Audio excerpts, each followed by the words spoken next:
Mark, I have a question I want to discuss. Uh, in America, do you have very hard have a problem for commission split to related party? And in the United States, usually, because we have MLS, the commission is usually split. It doesn't necessarily mean equal, but we do offer a buyer side compensation. The system is set up that both the buyer's agent and the seller's agent or get commission. Some special cases, no, but just usually, and right now, seller will pay the commission as part of the marketing fee after a commission both with the listing agent and also to the buyer's agent, and that is considered as a part of marketing fee for the seller. So that's how it is in the United States. That's why I said in the United States, only about 3% of transaction is done through agent, meaning that one agent representing the buyer and the seller. Because of the MLS system that we have in U.S., we have a system that we know how much commission we're going to get, but there's no, in U.S., there's no law or regulation that sets the commission amount. It is all negotiable. In Cambodia, as my experience, when we have a transaction for the buyer, we become a team, and 1% representative as the agent, and we ask for commission for us. There are cases that where I will explain to you a little bit later. There are cases that I do ask a buyer to pay me part of my commission or the commissions. So because I have a set amount, the minimum amount that I need to get, because I'm running a business, whether it's paid by the seller side or it's paid by the buyer side, then I do have a commission structure that I will have to receive a minimum amount in order to work for somebody, because I'm not doing this for free. So that's and I explain that to my buyer. And we'll talk about that as we get buyer consult, as we get going as well. Any other questions before we move forward for today's?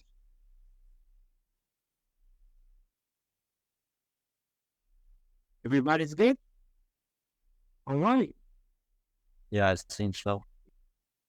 Okay. One of the important things that we stopped here is that you have to figure out, if you were the buyer, how would you like to be treated as a buyer?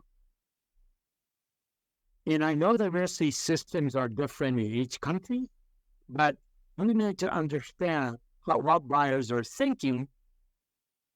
And that's where you need to come in and really figure out what is the best to serve your client, especially if you're working as a buyer's broker or buyer's agent as well.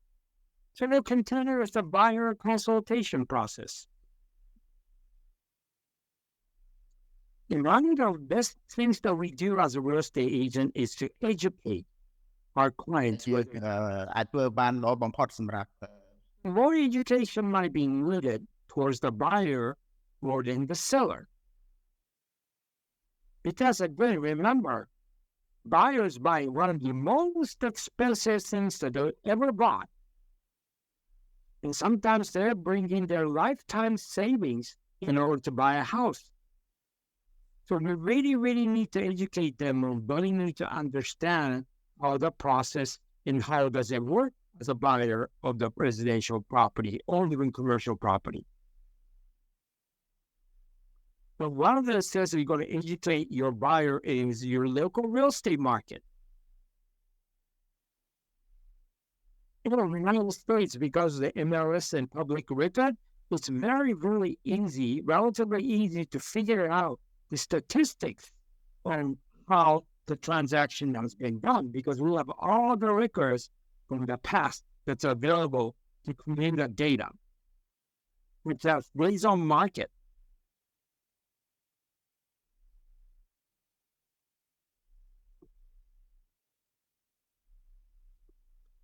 Days on market means how long is the property on the market before it goes under contract. Absorption rate, meaning that how much houses are selling each month, or how many months of supply that's going on. Percent of the list price received. In other words, if the property is for sale for $500,000, if you average out how many transactions are getting, what percentage of transactions getting the full price? Supply and demand. How is the supply? How's the demand? Is it seller's market or buyer's market? In Cambodia, you don't have MLS, but you need to understand these and you need to explain this to the buyer because it helps buyer to set the expectation on the process.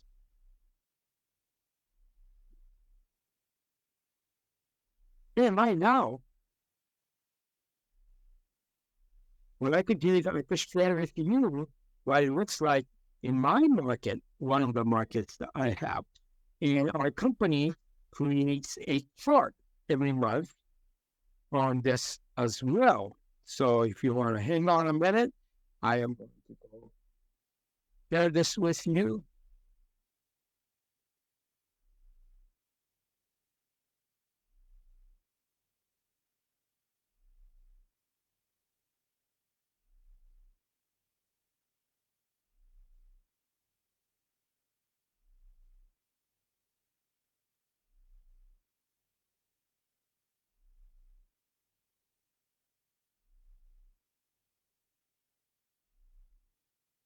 This is a report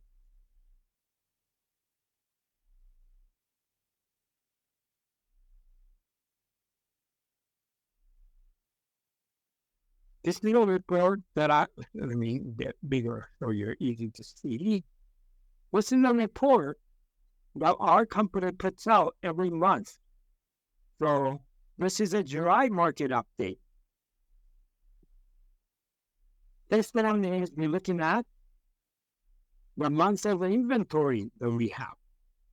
You need to consider here when you look at it, usually you have an inventory of 0 to 4 months is considered a seller's market, and 4 to 6 months is a balanced market. 6 months or more is a buyer's market. Right now, we have 1.2 months of inventory. So we can see it 2023, we have a 1.2. So look, when in 2021, this is during COVID, we only have a 0.5 months of inventory, which is about 15 days worth of the houses. And you see this, the median sales price, it continued to go up. It dropped a little bit in 2023, but not that much.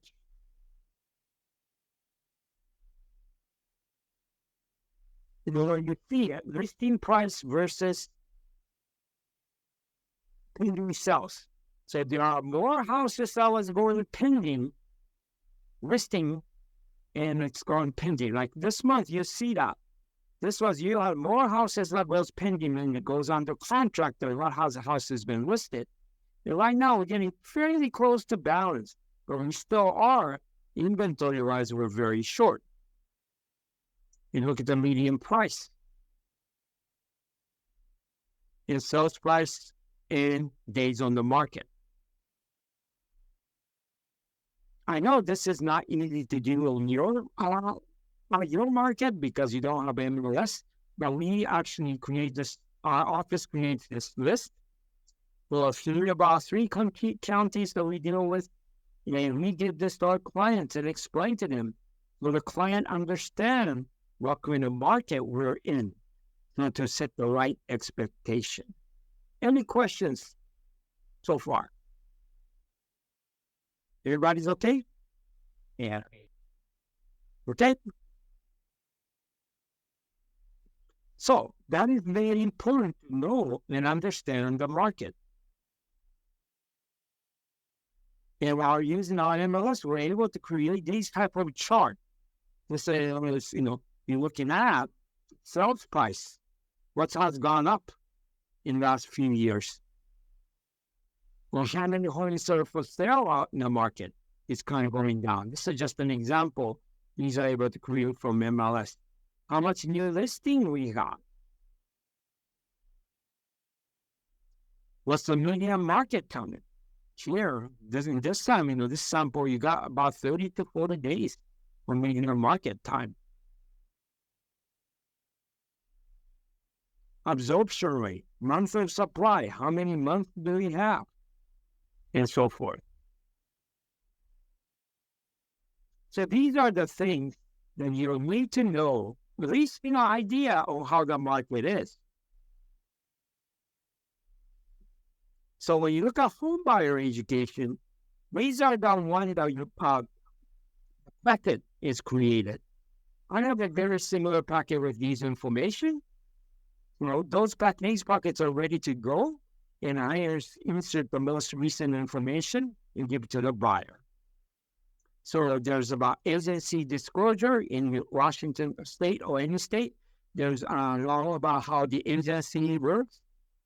And an agent works in law, well, you give them a pamphlet, company information. Or property disclosure, if you're looking at certain property.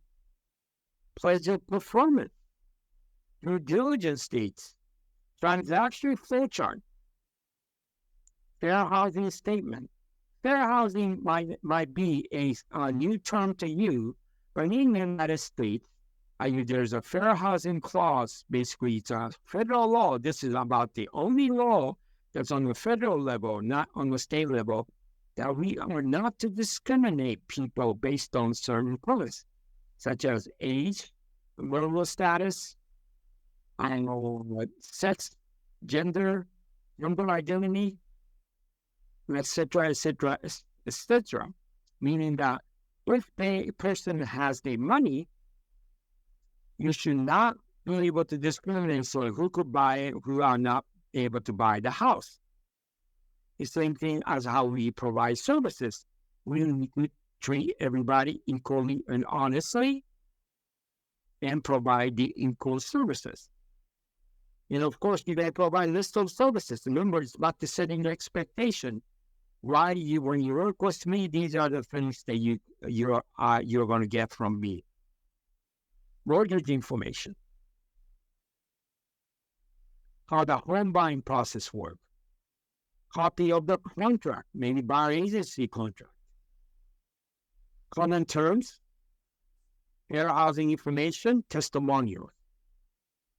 Some of the supplements that I created for myself, and some of the things my company asked, what I would do is I'll load this during the first break, onto the chat room, so you could use it and you could download it to use as a sample or example. And also, out of these slides was sent to as a PDF version to your association, so they should be able to get it to you, or you should be able to get it from them as well. All right? Any questions in buyer package? How many of you have this ready to go? How many of you have buyer package ready to go? That's standard. Or you're always trying to scramble to create one. It's always good to have 2 or 3 packets that's ready, other than specific information you might need, and have it ready to go. That might be very, very important as well. And let's use some of the stuff that's in the buyer packet. The one I would do is Like I said, I'll lay that into the chat room a little bit later, but I just want to share with you a little bit.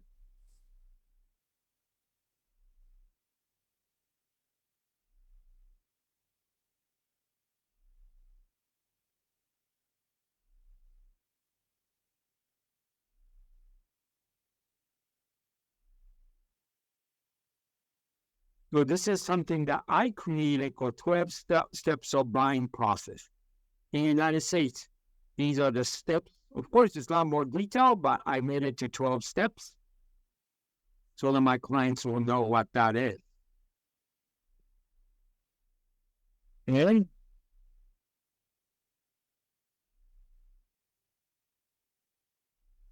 sometimes this is a little bit older, but I have a market condition in trend for buyer. This was created for 2022 in March. These are the market that you need to know. I'll send you that as also.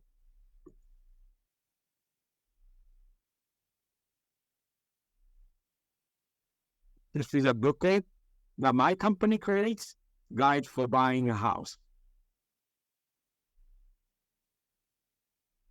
Just using a real estate agent,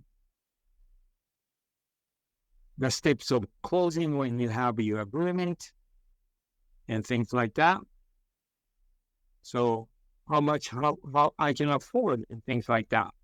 So as some explanation what the steps are into detail, home inspection and so forth. And how its closing works. So these are some of the things that I use and have it in the packet. And certainly, like I said, I will share that with you on the Zoom chat box during the first break. Any questions on these packet?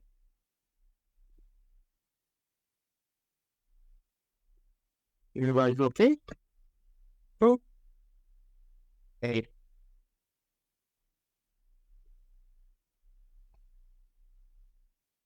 So when you get to contract, there are many things that are happening in the United States, and this is all different. But in the United States, most of the time you make an offer, there's not an offer sheet. We make an offer using the contract. As soon as everybody signs, that becomes a contract, mutually accepted, and the contract is binding. So you ask what the client wants, how much price, how much earnest money, deposit that you're putting in. You're getting financing or home inspection. When, how much time do you have till you could say, no, I don't want to buy anymore? Go due diligence. Have the buyer make sure that this is a property they want.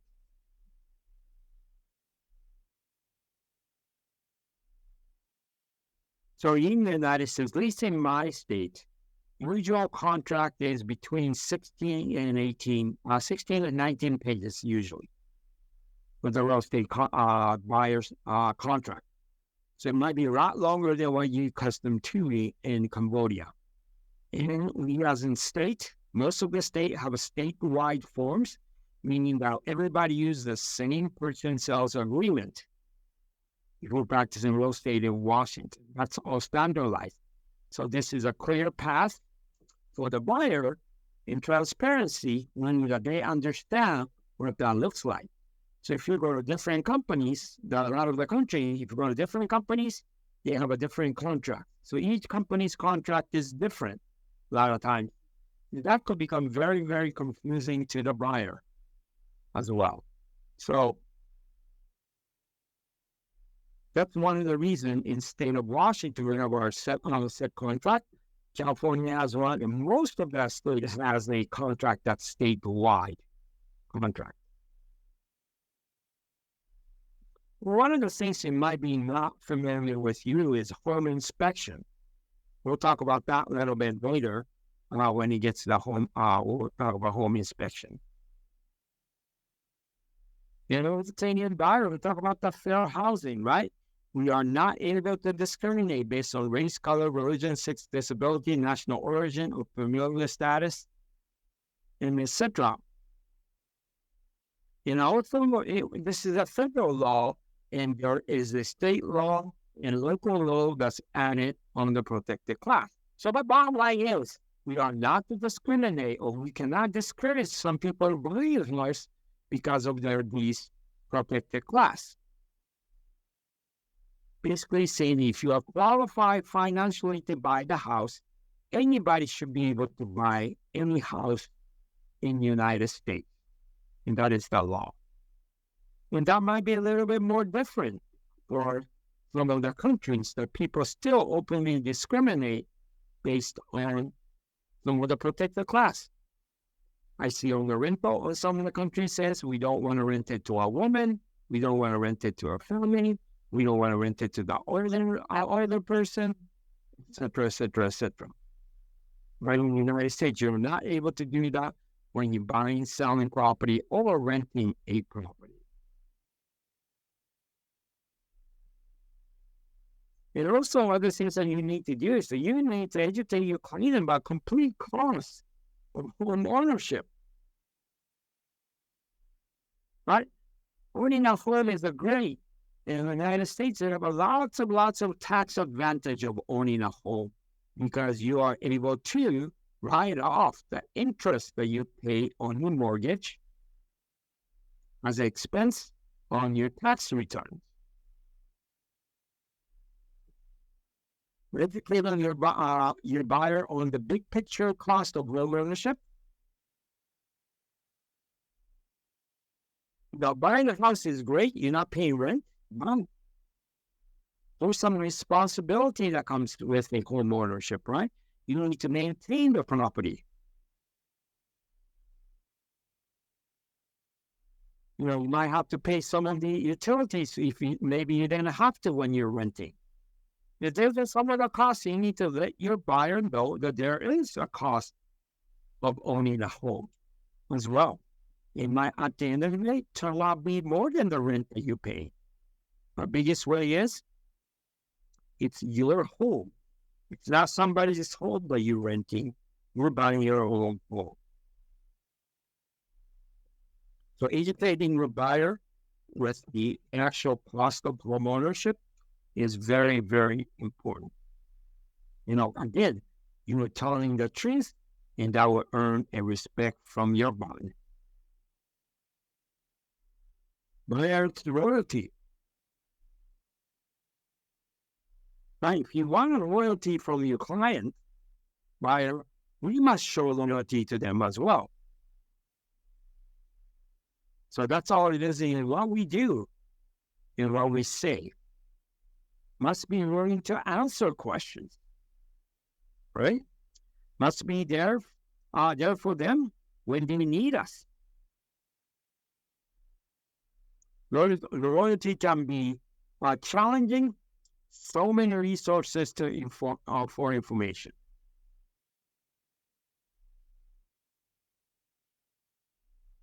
And we must educate them on their options. Sometimes maybe it's not a one answer. When the buyer have to make a certain decision, you might have to say, option number one is this. And this is usually what happens when you take option number one. Option number two is this. And this could happen if you take option two. 3, 4, and so on. You need to provide with all of the options the buyer might have going through the transaction. That will earn you a loyalty from your client.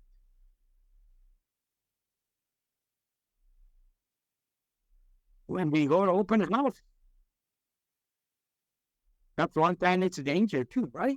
You're going to go see other agent. So what I usually do is once we have a buyer's agreement signed and I've established the buyer is my buyer, I give a stack of my business card. And so if you're free to go see any houses. Or if you do, just let them know that you're working with me and just give them my business card if you choose to.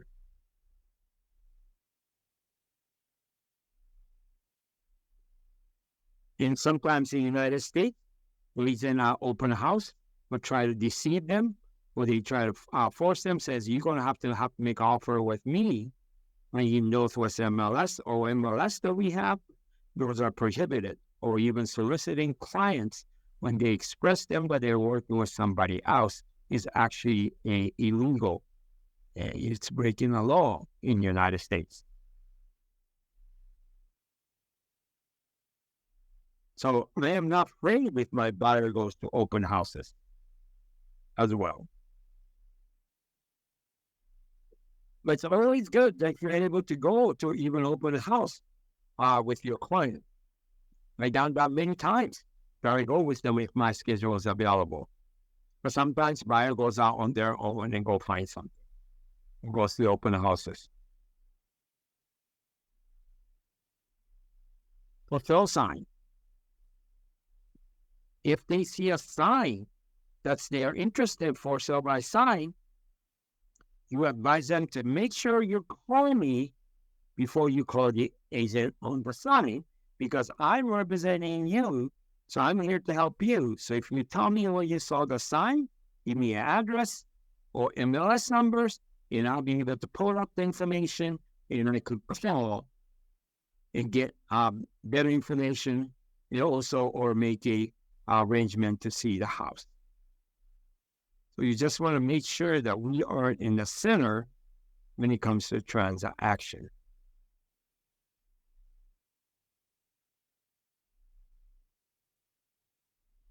In modern homes and reconstruction is very similar to open house situation.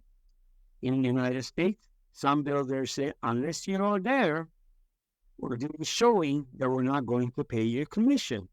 That could happen too. So you want to make sure that your buyer understands that you are their agent, and you are going to get paid through whatever they buy. So you need to let them know that.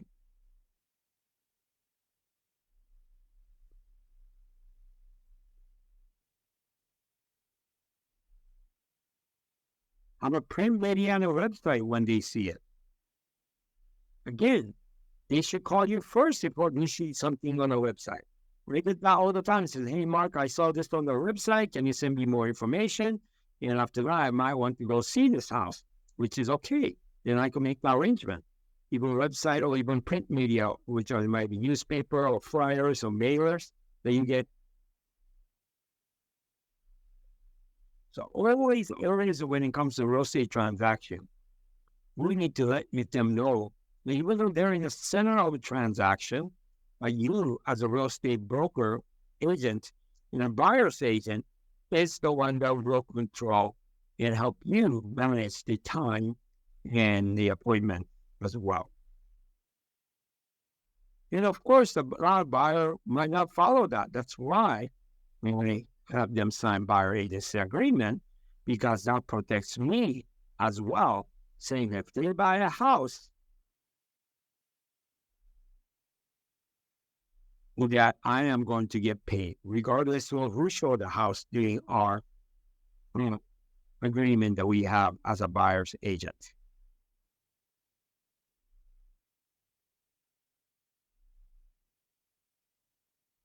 FSBO, this is FSBO, is called for sale by owner.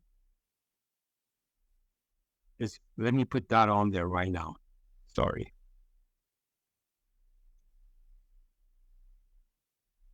Before I forget, so you have the correct.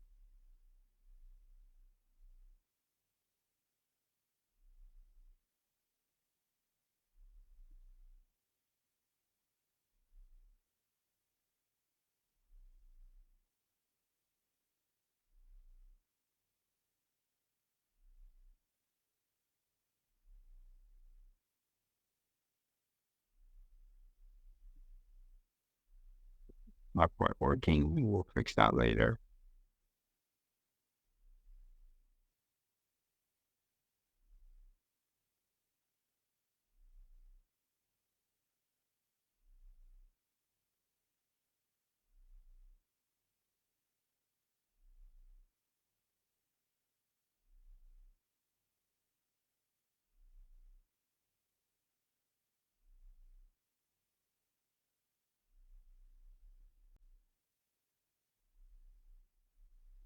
Or about that.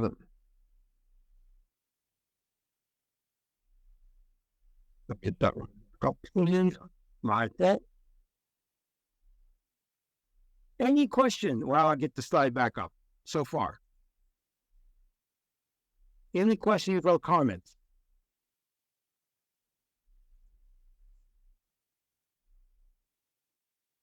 No questions?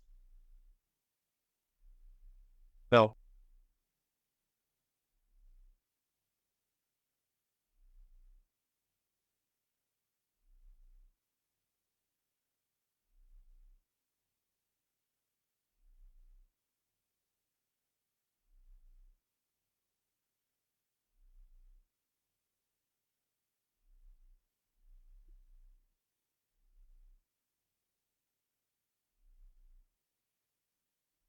Okay.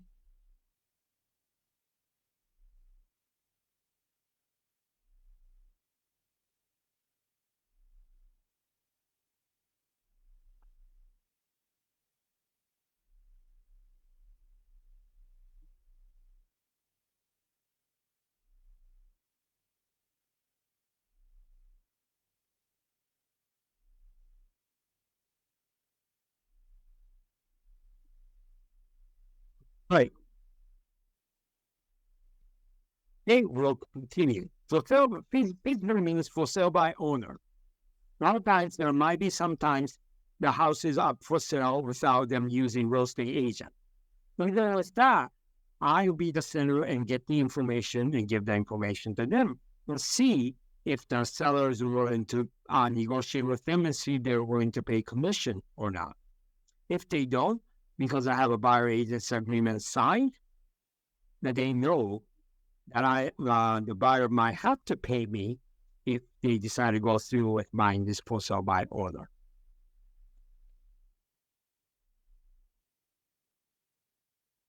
Actions. There are some real estate auctions that happen. Same thing. In the middle of the auction, they let you represent the buyer. So they are walking, the agents are there at the auction. I've been to many auctions with my clients, and they purchase a property. And sometimes the auction where the seller pays that commission, sometimes they do not, but buyer understand if the seller is not paying commission, that they are paying my commission as well. Contact by other agent. Some agent says, "Hey, Mark, are you really looking with this buyer?" I used to say yes. I say, "I have a buyer agency agreement." Yeah. So the buyer was contacted by other agent. What you need to do is says, "I'm sorry, I'm working with Mark. If you have any question, please contact Mark," and direct them to us as well. Like all these happens when you build a good relationship and loyalty, and so the loyalty towards your client, and this is what the client does when they feel that they're loyal to you as the agent as well. So, we're going to look at this. Remember, we talked about value proposition. What makes yours stand out? Why are you unique?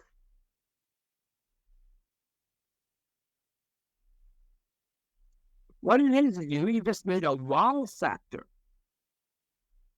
to create. Not necessarily that it might benefit them, but what is my uniqueness?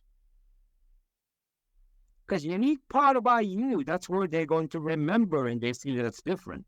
So one of the unique, different marketing that I could say is a lot of times I say, in Thurston County, Willoughby County, where the Olympia, where the capital of Washington State is, and that is one of my market. And we could say I am the only fluent Japanese-speaking real estate agent in Thurston County. I'm the only one. Does most of my clients in Thurston County speak Japanese? No. So do they really matter if I speak Japanese or not? Not necessarily. Right? Just giving the wow factor, meaning, wow, you're the only agent that speaks Japanese in Thurston County? That gives the wow factor, and people remember for that. It actually starts with the conversation. Many different conversations. It's, "Oh, you're Japanese, Mark, so Have you ever been to Japan? Are you born in Japan? Ask a lot of questions. Some people say, hey, I was in Japan when I served in the military, or when I was a student. A lot of different conversation starters. But right now, a lot of people say, when the kids say, oh, my kids like Pokemon or the anime stuff. And things like that. But so it's just leaving an impression for your client is the important part. Not necessarily that's the benefit or the value to that client as well. So what makes you stand out? Think about it.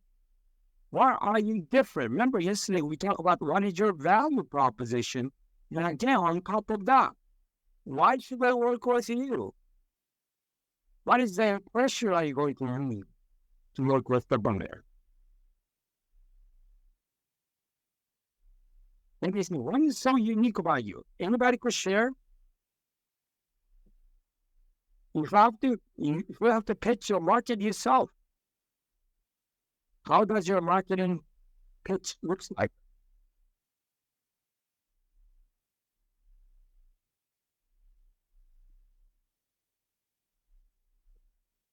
Please? But this point, you talked yesterday, we talk about we educated and have skillful in the real estate agent, and one more is like the marketing skill in ourselves. Okay. Your skill might be unique. But remember, everybody's going to be talking about their skills, right? And sometimes it's hard to compare. So just think about some marketing things that you can use. Like just leaves a wow factor to the client. I think that's makes unique people, sir. It's like we said, trust, about trust, about how you say that, honesty. I don't know. Is it something unique? It can be. So it's not everybody has all this. But is that a unique? Isn't that what all the buyers are looking for? Isn't it? What's the buyer looking for? Honesty, loyalty, while your skills as a real estate agent, all that are looking for. Look, even today's call, we have about 40 people on our call. Everybody could pitch that. Well, I'm not saying that you have to have something, but it's always good to have something that's unique about yourself, not just about skills. Maybe selling, unique about selling, how we sell, how we propose the... Remember, today we're mainly thinking as a buyer's agent. Remember, buyer's agent, or even as a listing agent, you could use that as well. But listing agent, you want to talk about more about how you market yourself, in skill to advertise and so forth, right? Yeah. We got a little bit more feelings to call the seller. But think about it, working with a buyer. What is unique about you compared to other person? Really think about that, because I think that makes it important, and not enough people are doing that. Maybe marketing, the way you propose. Market what? If you work with a buyer, what are you marketing? I think that I think in this I can divide into two parts. One is for something that is tangible and something that is not tangible. So let's say something that is tangible, like we work in a professional ways, comparing to our competitors. The procedure, the documentation, the presentation, everything is complete for the client. They have trust on us, on our documentation. And second is intangible. It's our sale, how we present to our client, expertise, education, how we are much better than other brokers. So I think that's the most important. Yeah. Yeah. Yeah. But if the buyer asks you, good question, why is you better than the other broker, other company? You have an answer for it. Remember, You're correct. There's a tangible answer, and also it's the uniqueness. Not necessarily you're better than the other might not be the best answer. What do you think about that? Everybody's wearing down. Everybody's saying I'm better than you. My company is better than another company. That's very, very like the business. So if your client asks this, so why are you better? Are you able to show them why you're better? But remember, you have to have a subjective portion which you presented, but you need to have an objective portion. You need to leave a good impression to your buyer. If you're trying to get a new buyer and you're trying to beat the other competition. But remember, the worst way to market yourself was, I am better than the other agent. That's by putting the other agent down and says, I am better than the other agent. Is that a good way to market yourself? Really think about that as well. The way we research, the way maybe if the buyer wants to have a house, the way we research for that, it's a point. Yeah, but you need to explain to them why you're different than the others, right? Maybe we're gonna. We cannot say I'm different. We're different on how we search houses and so forth. So you need to show them what the difference is if you're going to use that. Yeah, do you know what, sir? It's in Cambodia. I believe it's more difficult because we don't have the. I understand that. But remember, we don't have the same tools as the United States. I understand. To work with. Let's say, I give you a good example. Let's say in the United States, you can know exactly how many houses we sell in the last 2 months. I understand. I remember. But here, they don't do this. They don't have those reports. I understand. I understand that. I'm not saying that you got to do what you do. Just a minute. Robert, I am not saying that you have the same tool that I have, that you cannot make a difference. In every market, you need to figure out what the tools you have and how you're going to be different than the others. That does not change. There's no excuse for that. I don't care which market it is. I don't care what tools do you have. That's part of the sales technique that you need to learn if you want to survive. And look at it. You need to look up other agents who are doing more business than you are. What are they doing different than you are? Is that how part of the education? Was that one of the reasons why you're taking this class?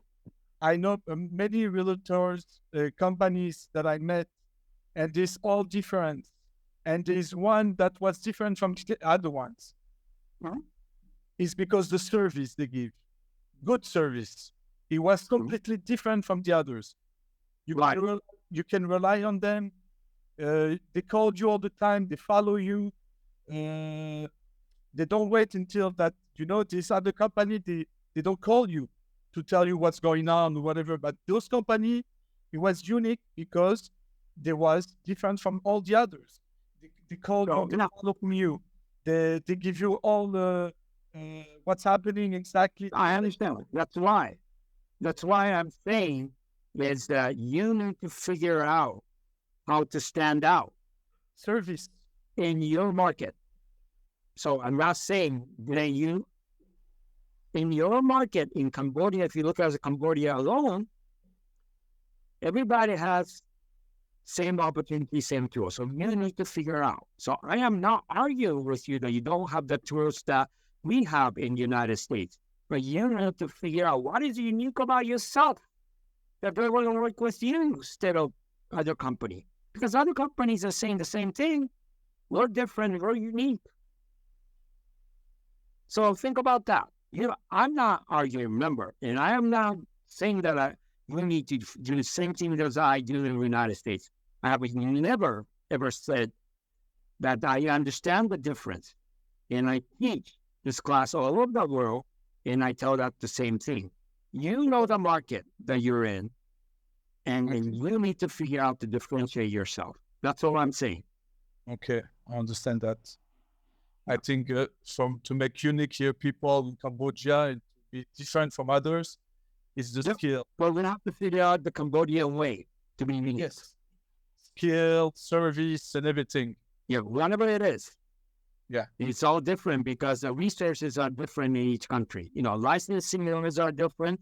Some country has licensing, some companies still don't have a licensing. So you really need to, the terms might be different, law might be different, but you have to find the uniqueness. That's for every business, right? It doesn't matter what kind of business it is. Why does company succeed? Because they're unique in their marketing techniques or whatever it is. They're unique. That's why it sells.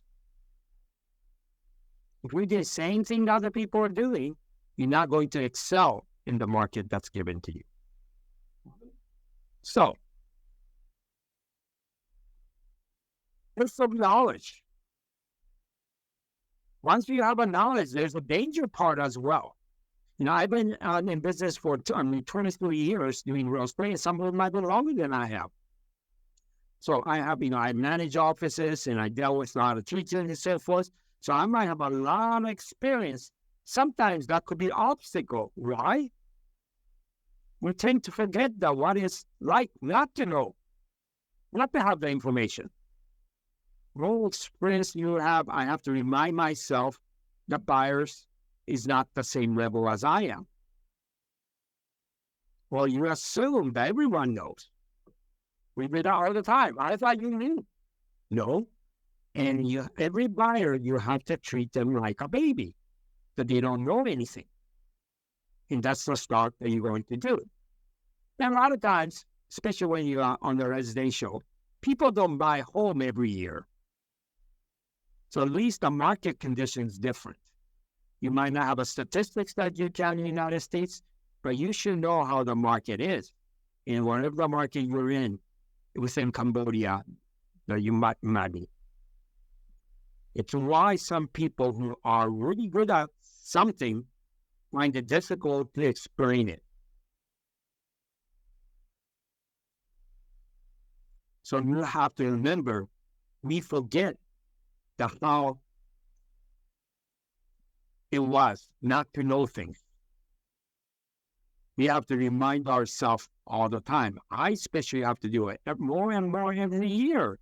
Saying this, people may not have my knowledge like this. I have to assume when I'm dealing with a buyer with their baby, and I have to teach from 1 to 10, not just 9 and 10.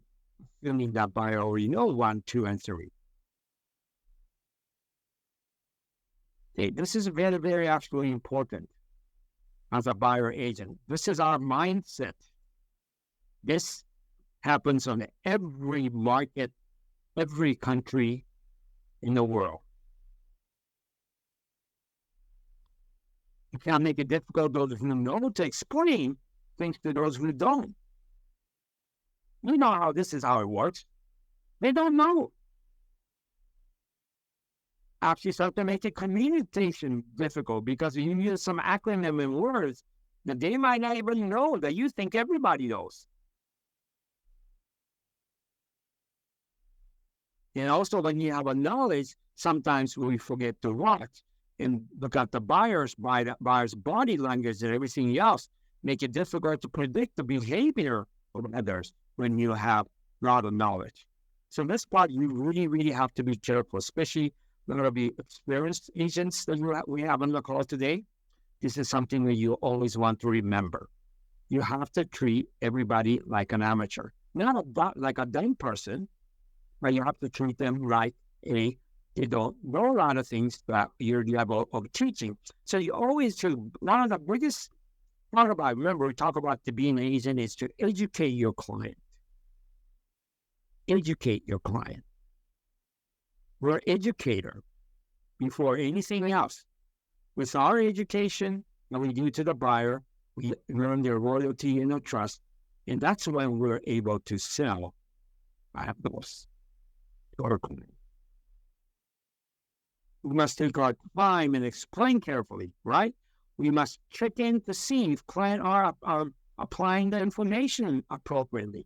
The information I give them, if they're following it. If they're not following it, that means that they're not really understanding. We must do all this without understanding the meanings that look like we don't want to look down on people. Says, here, this is what you need to do. We explain to them what needs to be done in a calm and respectful manner.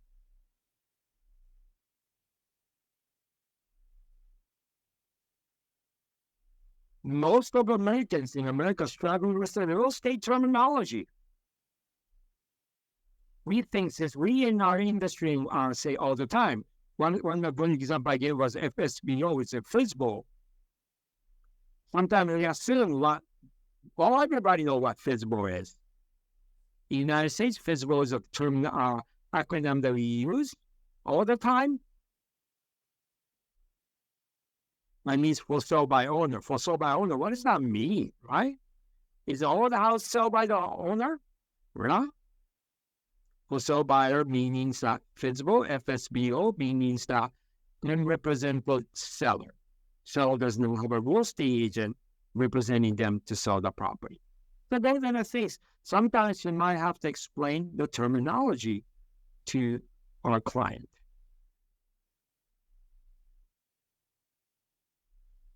You waited for the place to take a break. I think this might be a good place to take a break right now.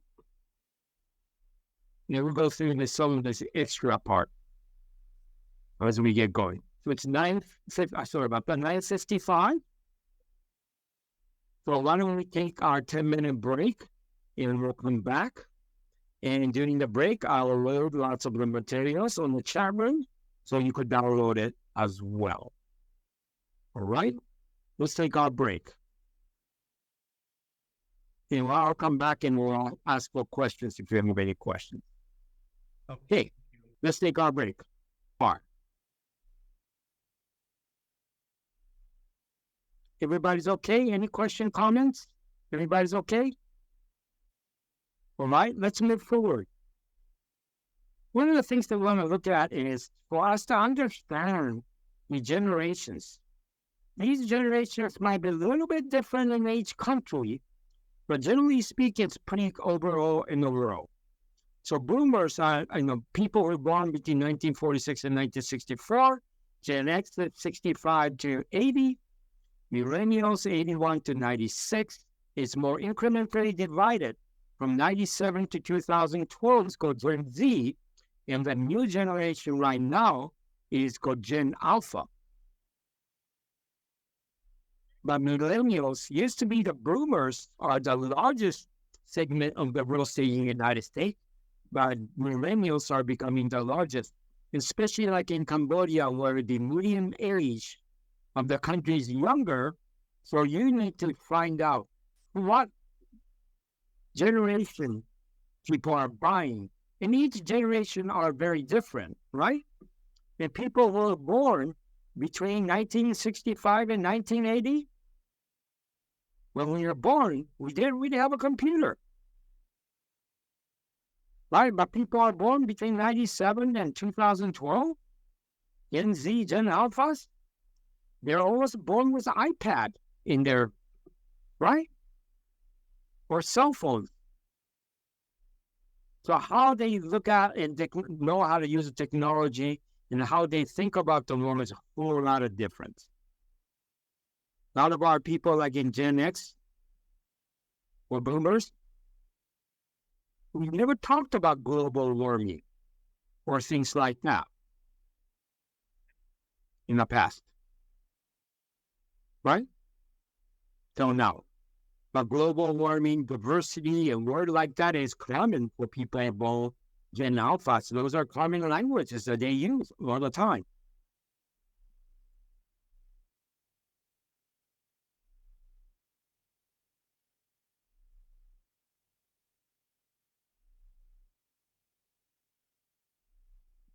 And these are in the United States. How much? What does this mean?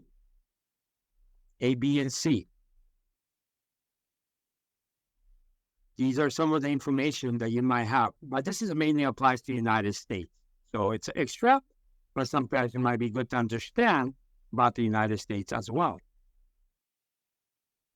Most popular source of real estate information overall, friends and close family, 61%, even with the Gen Zs.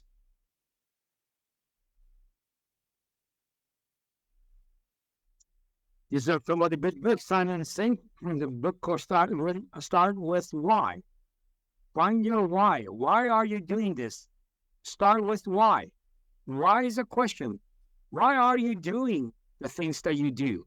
Why are you doing certain things for marketing? We always want to question yourself by why. Why are you doing that? Doesn't mean you're doing something bad, but you need to ask that question. And as we get going, we're talking next step. Feature, benefit, value side.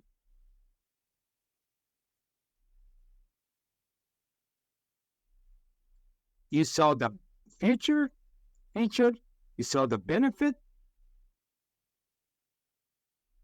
The what is element of what you do.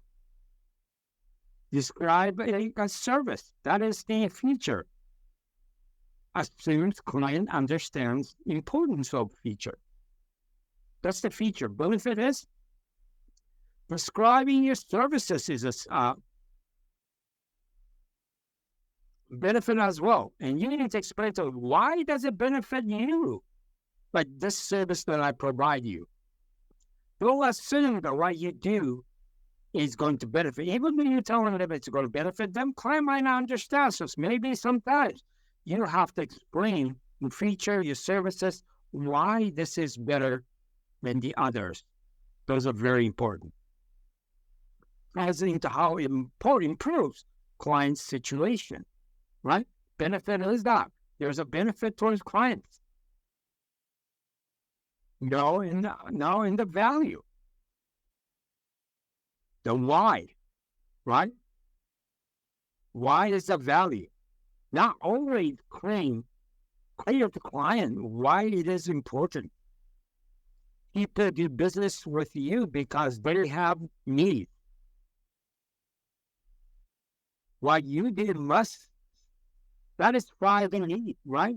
People are coming to you because they have a need. They need help on buying a house. So you need to fulfill that need. That's the minimum that you have to do. And in real estate, they sometimes don't even understand why we need it.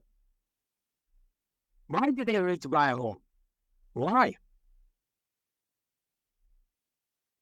Well, why do I need to work with you? You tell me that we are different than other agents. I don't really understand. Everybody says the same thing. That's why you need to understand to be able to explain that feature, benefit, and value selling is very, very important.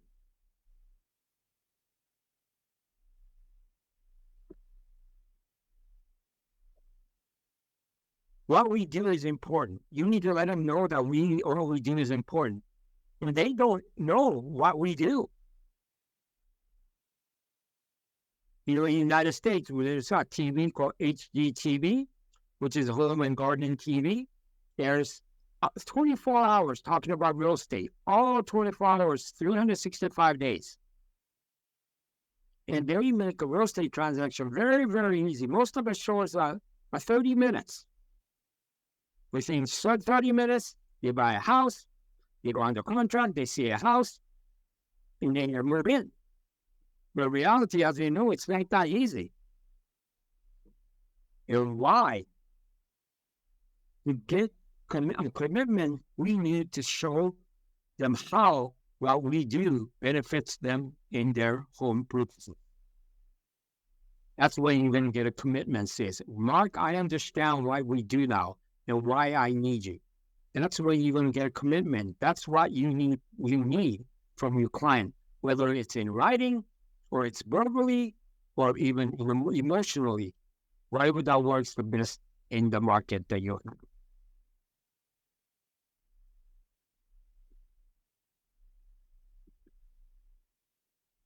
What we do, how we do it.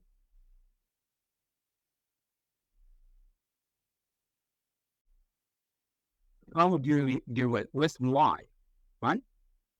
Find us suitable property. That's what it says all the time. So we'll help you find the right home. How do you do it? Using MLS, previous sales, not ready, other, whatever it might be. When you do MLS and US items. You could say not all properties in your set on the internet is available, and all available property might not be on the internet. Showing property. Why did they see the property with you? Point out features, benefits, remind me of your wants and needs. Sometimes when I say you need to call buyers are liars. Buyer tells you one thing and buyer says other things.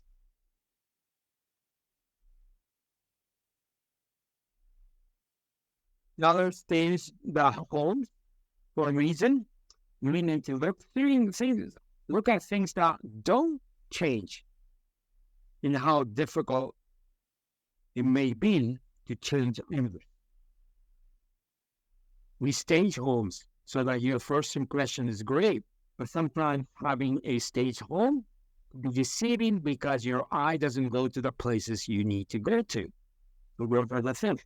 It's my job as a real estate agent to point out things that you might not see when you're looking through a house. Basically, action, what, how, and what are the benefits? Why? You can analyze the market. How you do it? You utilize MLS or your computer system. Well, you have your company have a unique system of analyzing the market. Write the offer. Yes, we go through everything in the contract and explain to you. Because you need to be clear on what you're choosing to do. And sometimes you don't understand it. I'm here to help you because I do this every day as my profession. And things like that. This is well on the, if you really look through it, this is all on the page 56. And I think it's a very, very good example for you to figure out when you're doing certain things, you know, the what, how, and why. So in the future, process in the value. So these are the things that you want to remember. And you'll be able to explain that in the 3 steps. Right? This is how you explain the value, and this provides the uniqueness to your marketing as well. It's always the 3 steps. I can help you find a home. How? Is that unique to you? If it's unique to you, then what is the advantage? What is the value to your client? You need to figure that out on your own, on your market, and as your company, or as an individual real estate agent. It comes down to why they should use you instead of others. Why should they use Wilbur instead of Mark? Well, why, use somebody? Yul versus Gilbert, Gilbert versus Yungo, or whoever you might be, Mao, or wherever you might be. You got to be able to explain this part, and this is very, very important. This is how any successful business is run, and you need to do that for your business as well. Especially as a buyer agent, because as a buyer agent, you don't have a product to sell. Right? But as a listing agent, remember, real estate is, yes, you're trying to sell a house, but you're also trying to sell a lifestyle and everything that goes along with owning a home as well. So that you cannot forget. And manage expectation. If you did a good education part, you'll be able to manage the expectation of what they know about the property as well, or what you're going to provide. So they're not going to say, honestly, you're going to do this. Will not be the case. we are the buyers willing to compromise. Well, you do the wants and needs, and all needs is needs, but say maybe some of the needs are not a priority. Must be pretty approved. You got to know that you're able to buy, right? Educate, explain the negotiation process, probable outcomes of process, determining the deal killers. We talked about this other day as well.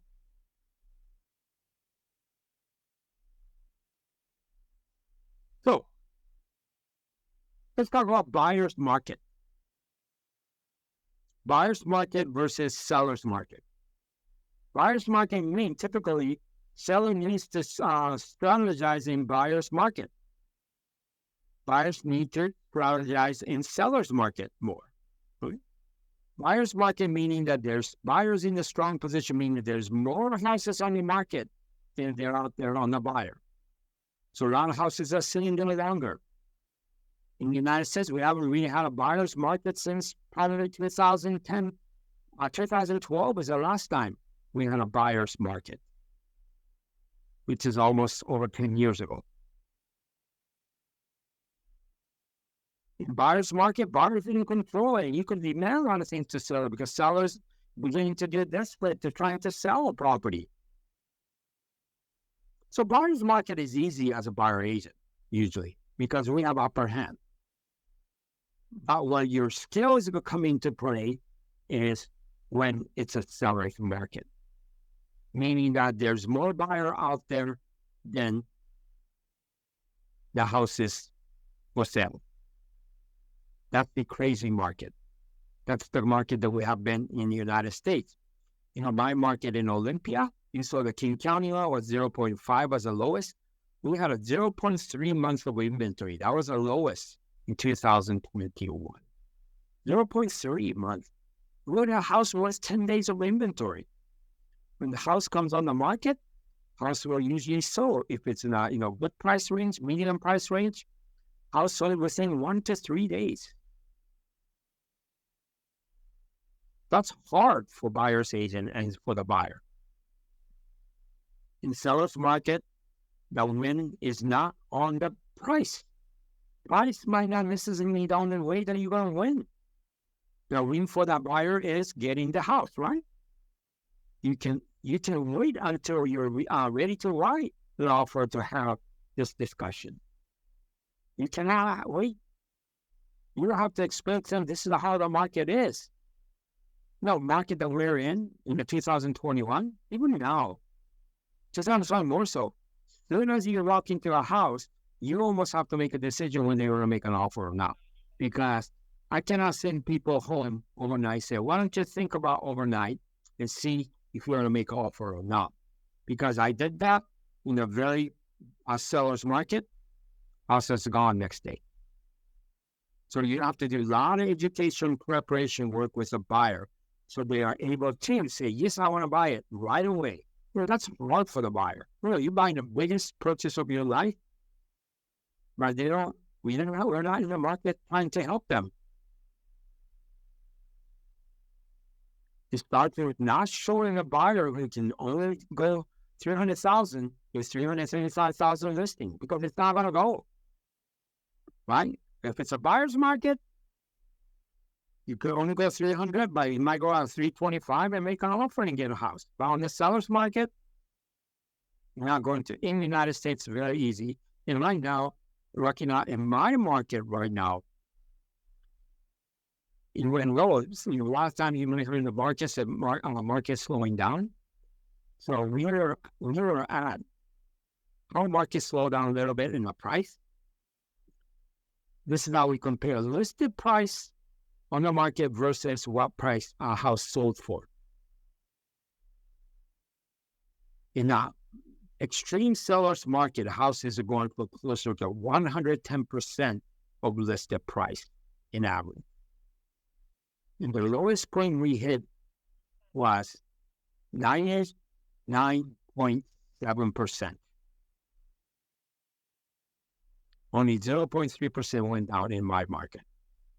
Now, it's back to 100% right now. If the home is priced right, the house is going to get offer, going to contract 100% what they're listing for. So you need to let them grow. And I explain this to the buyer. So buyer thinks, well, we heard on the news the market's slowing down, so I am going to make a $300,000 for $325,000. It's not going to work. Seller's going to say no, or somebody else is going to come in and sweep and buy the house out. If you look at $300,000, maybe we might have to look at $275,000, $280,000. That can go up to the $300,000 on the bidding war. So selling the expectation of the buyer, especially on the market condition, even for the seller and the buyer, this is very, very. Any questions in sellers and buyers market? So what kind of market is it in your market? Or is it? Is it seller's market, buyer's market, or balanced market? What do you think? I know you don't have the statistic like we do to figure out. What do you think? What did your experience tells you right now? Is it seller's market, buyer's market, or balanced market?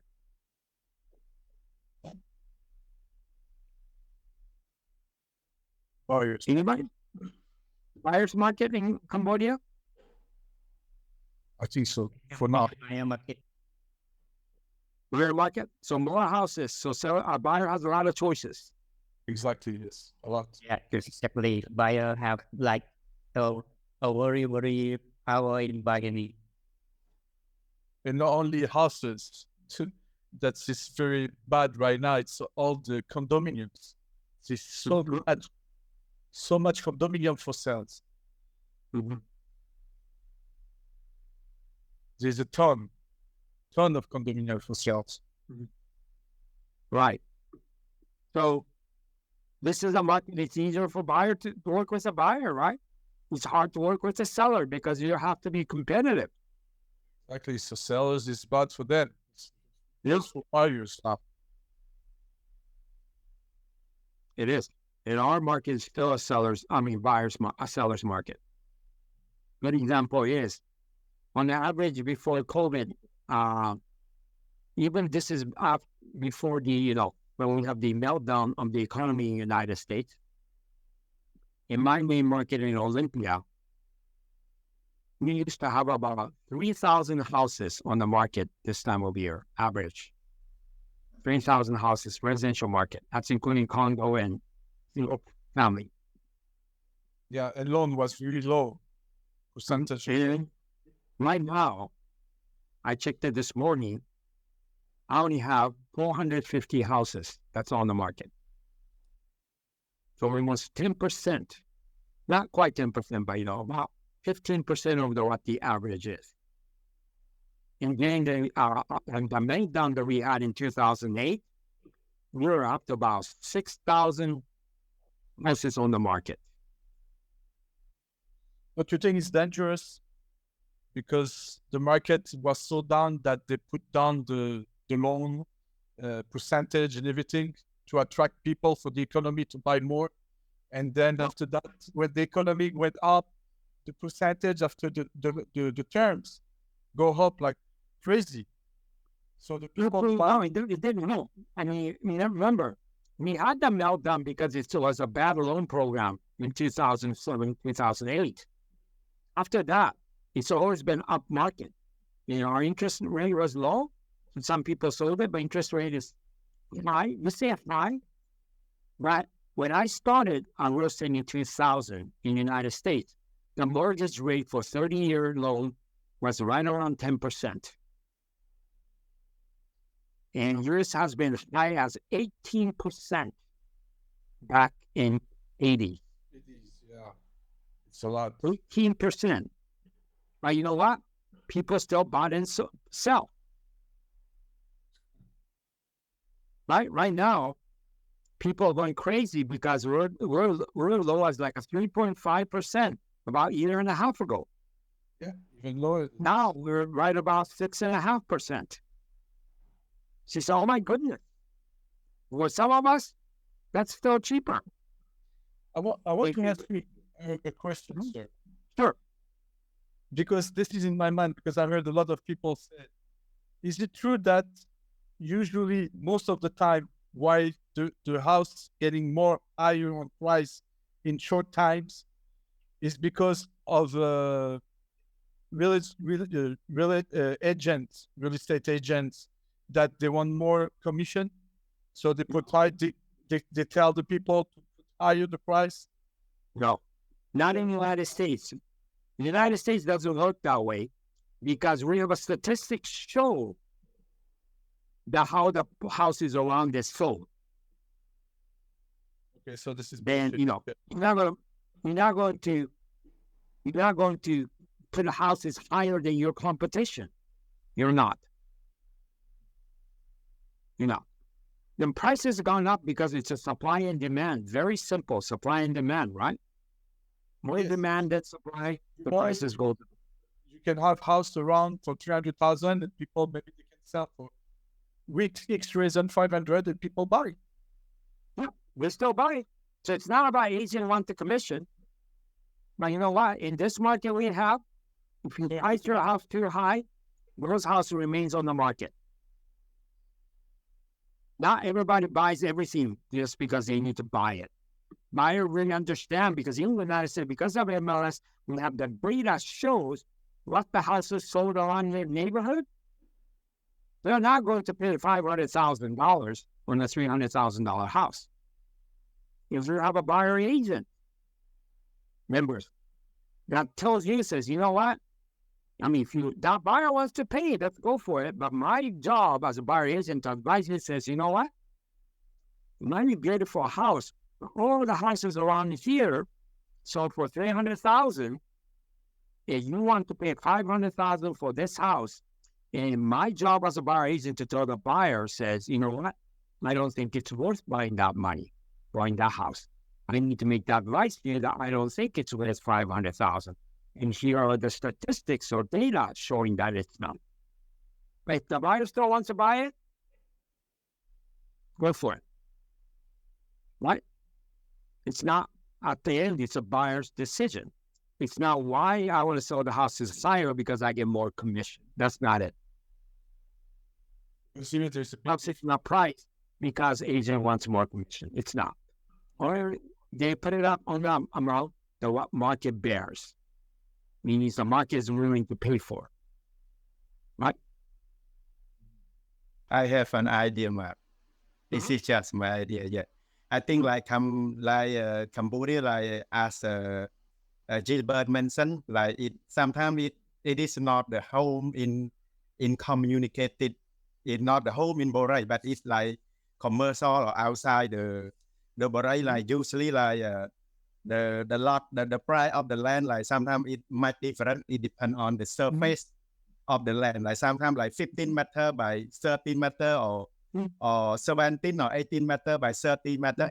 It much different regarding to the price per square meter. But like in the United States, like mostly the home is the same, right? In the United States, like you cannot make business in your community except the commercial area. So that the comparable property it shows that like in the United States you cannot sell a high price. Like in Borei, also in Cambodia, also like example like in Borei, like the exact design, the size of the land is the same. It's just a little bit different. It depends on the decoration and furniture. So, but for outside the Borei in Cambodia, yeah, it might be different. Like sometimes the price like 3,000 per square meter, sometimes 4,000 per square meter. If the surface is larger, then they can build more higher because the more size of the land, they can ask the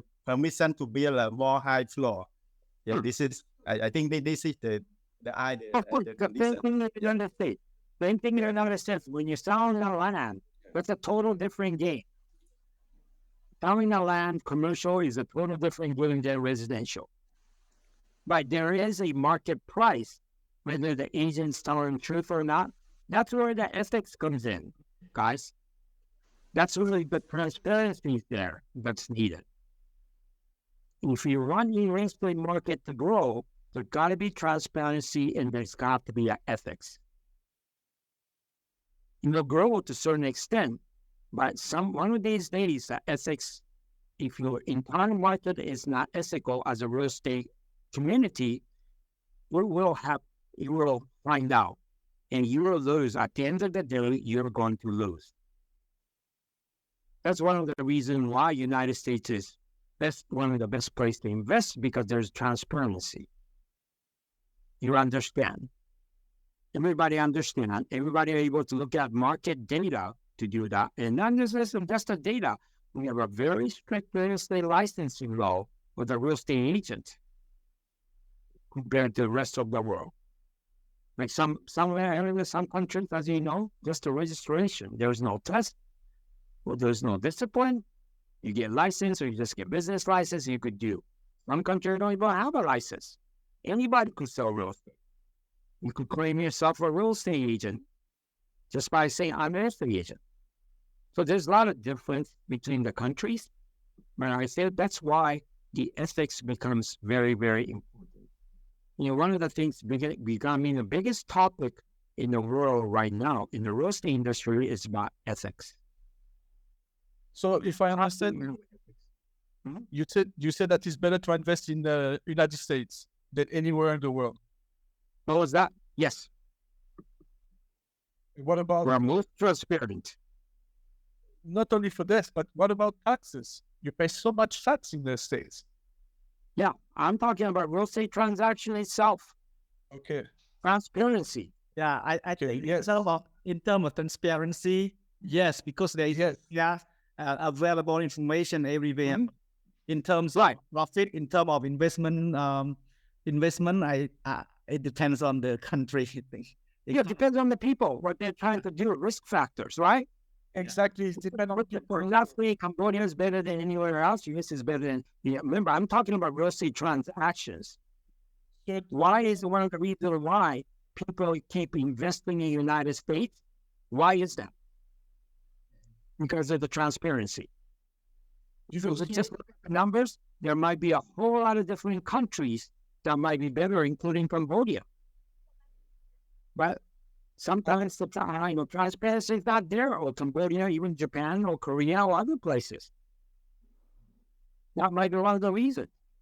But remember, investment is a risk, right?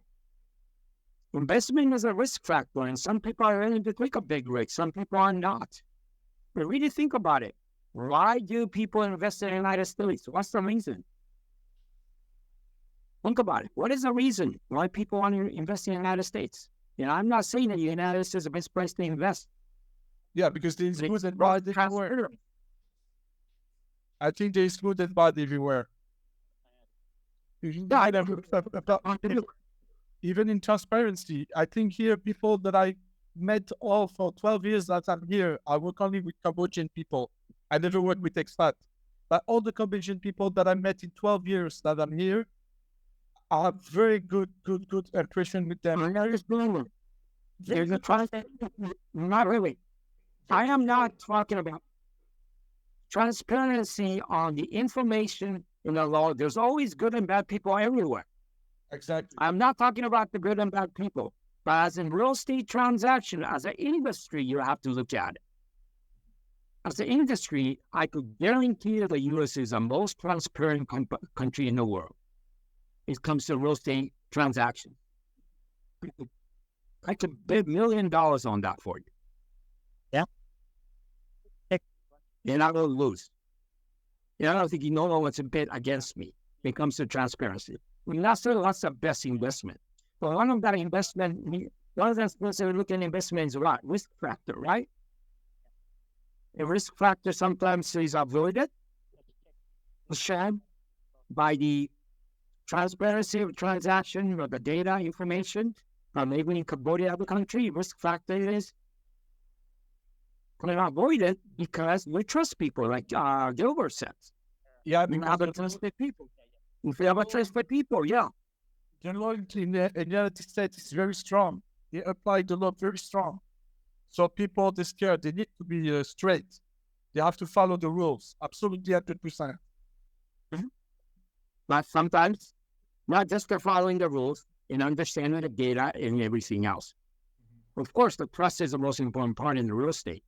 But when it comes to transparency, it's a whole lot different. So, I don't want to make the argument on that. I'm not saying we're wrong, but you just have to look at it from a holistic way. Yes, but I think even in the United States, there will always be people different than I'm not saying that the United States are best. I never said the United States are the better agent. I never said that. I didn't even say that word. But just do not take it mistakenly. Yeah, I'm very open-minded, sir. Don't worry. I think it depends on risk appetite of each person or investor. For me, I have a lot of money. I want to invest in United States. Although there's a transparency, a very good law to protect the investor, but I'm a risk taker, so I prefer a country. That is fine. I have no argument on that. Yeah. It's how much risk you're willing to take is the bottom line. As an investor. Right. And it's all up to them. I have an idea about like I don't know his name, but he mentioned like he a risk taker, like, but it depends, like if you invest in United States, like sometimes if you look for long term, like it is good, but like sometimes but like in United States you cannot do a flipping, right? You cannot buy and then you sell in a few months because you cannot do flipping. Also, agent cannot buy the cheap property to sell with a high price to your client, but like sometimes in other country, okay, you can do the flipping. So I think flipping is one thing that we can make money. So I think he mentioned is no, in the United States, people do flipping. Well, people do flipping in the United States. They still do. It's not illegal, right? Okay. It's not illegal. You could do flipping. Some people are making money flipping, but how did you do flip when there's less houses? Because the prices are higher, then you're going to make less money flipping. But people still do flipping. But right now, remember, like the Amazons and the Open Doors, they're the company that buys the houses and they flip. And when this hard market, when the market starts going up and there's not a cheap house, we can't make money. So, you go to Amazon, they closed their flipping department. They lost millions of dollars. But there's also difference about taxes, income tax on the profits and everything. It's a big, huge difference between states in Cambodia. A lot. Yeah, I understand that. I am not arguing about the taxes. I'm talking about transparencies. So I remember the profit is more in Cambodia than for the same property, for the same sales. I think in United States, if we want to buy and flipping, I think we can make less money in Cambodia. But in Cambodia, I think if you want to do the flipping, you do the land at the suburb.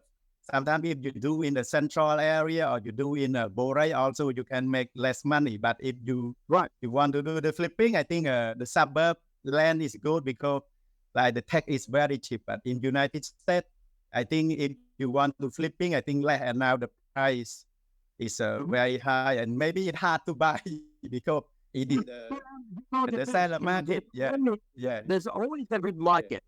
And even in the United States, not everywhere is $1 million. There's places in the United States that you can still buy houses for $120,000, $150,000. I think everywhere in the world, it's a market. It's where is the location? Yeah, it is. Right? That's it. Yep. All right, let's keep going.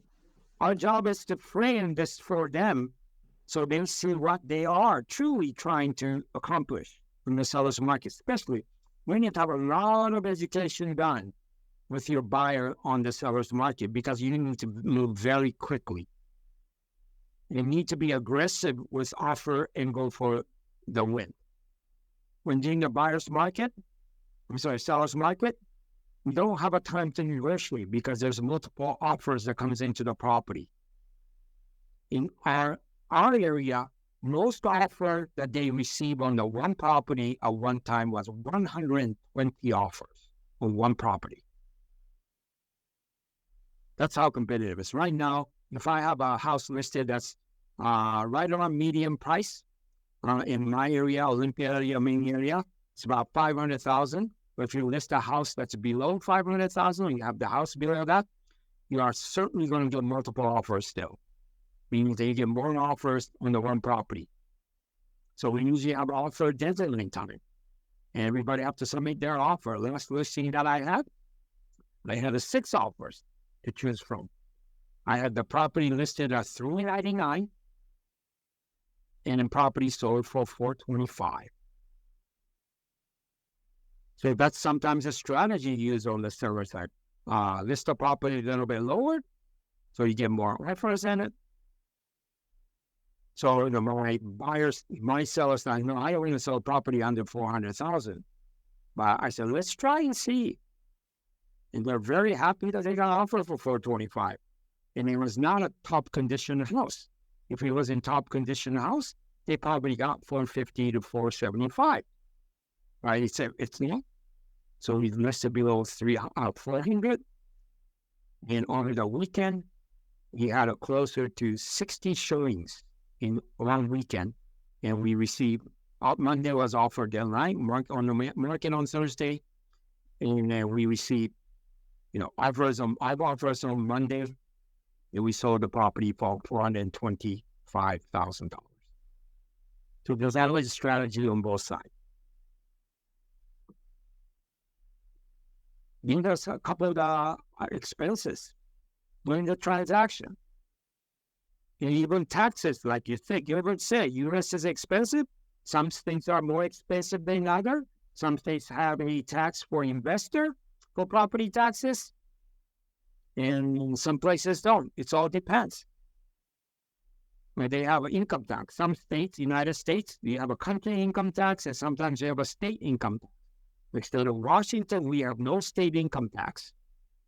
We need a federal. So it can be different in each area. A list of possible expenses in the transaction. Earnest money, registration fee, application fee, inspection fees, attorney's fee potentially, or insurance, escrow or title fee, or survey, if you have to do survey, if you're purchasing a land. This could be all potential expenses that could happen during the transaction. You need to let your buyer know what are some of the expenses that might take place. Excuse me, Matt. I have a question. Can you go back to the last slide? Okay, this one. Like usually we do the earnest money, like put in the escrow account, right? And then we do the inspection. But okay, if after we do inspection, and then the buyer, they change their mind, they don't want to buy the contract, and then he will get back the earnest money without penalty or with some penalty?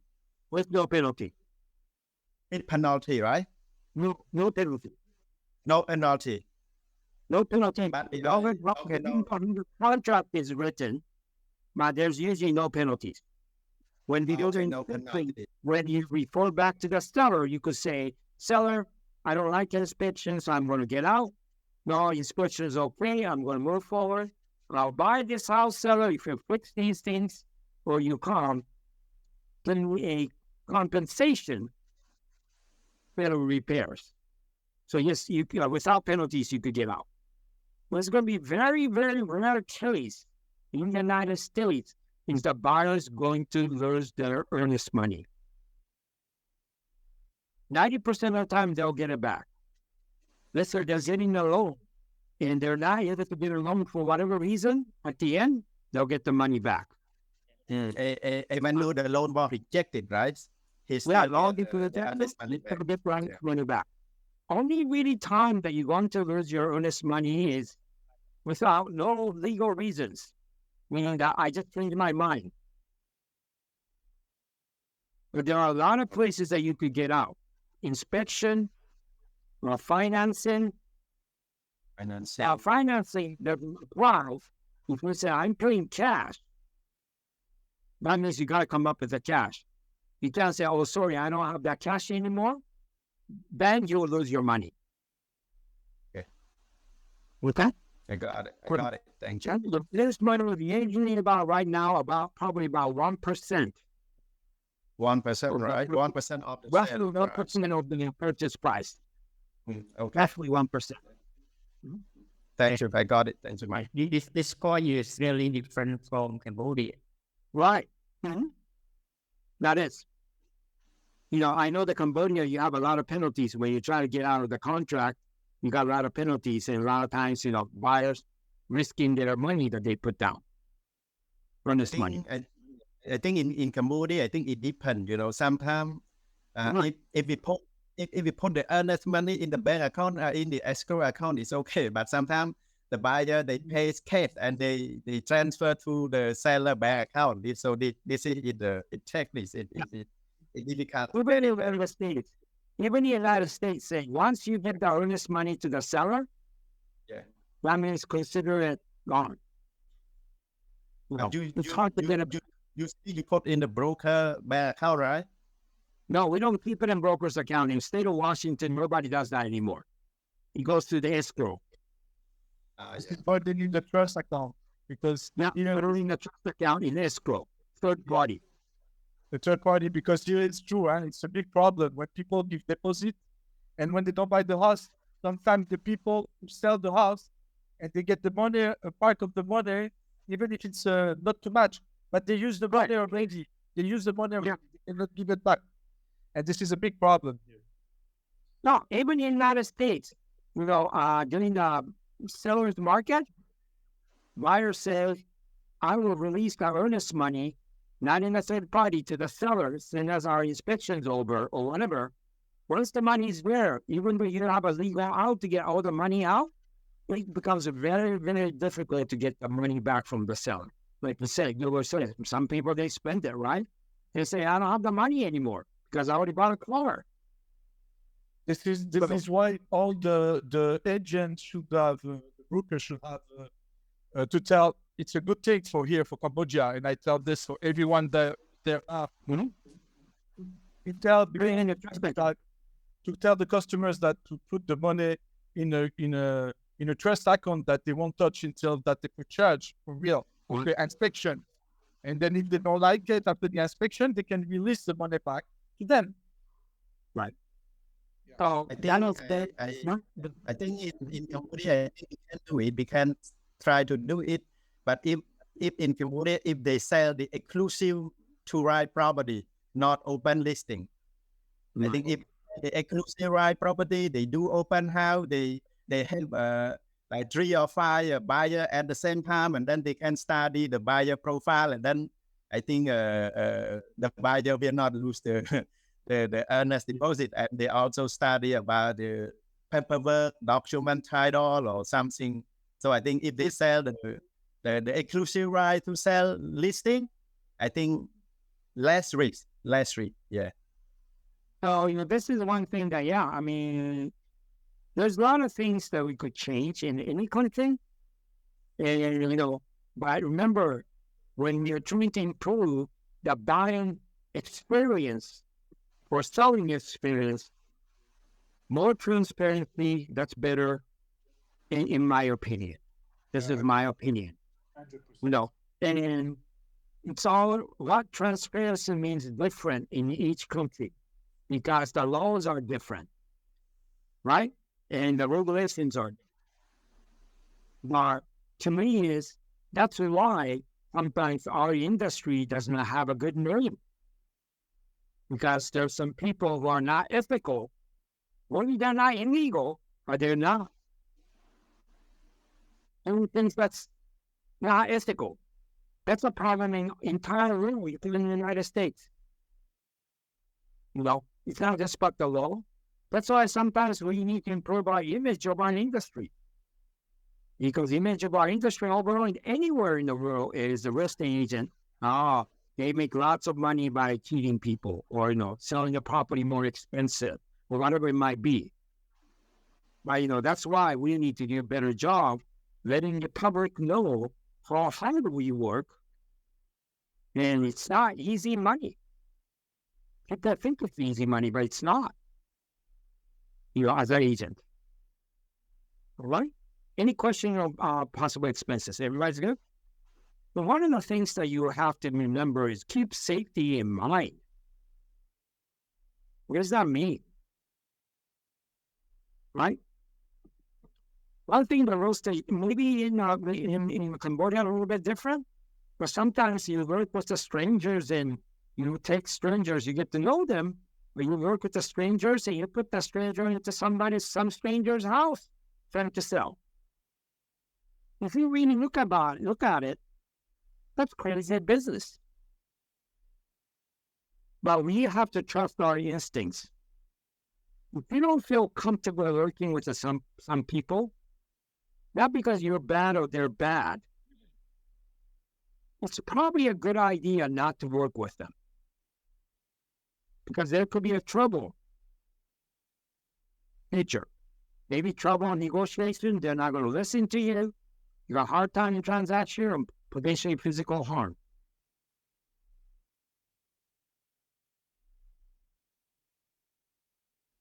With safety rule number 1 in the United States, don't ever meet strangers at the property. We have want them to come into the office, people in the office sees them, and so forth. On average, there's about 5 to 6 real estate agents that gets killed in the United States, not because car accident, because they were attacked during showings. There's a lot more who gets assaulted, physically harmed.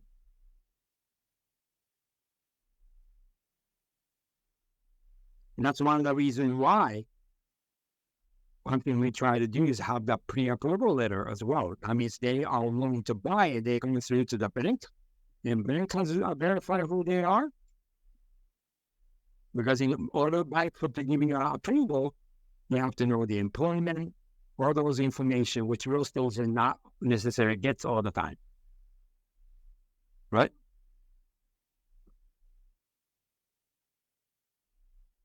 Including a resale market, they're renting, so they're not going to buy. You never know. Renters always becomes a buyer. Because I think the dream of owning your own home or own business is the same throughout the world. If people have a choice, or if they're willing to buy, that's one of their dreams.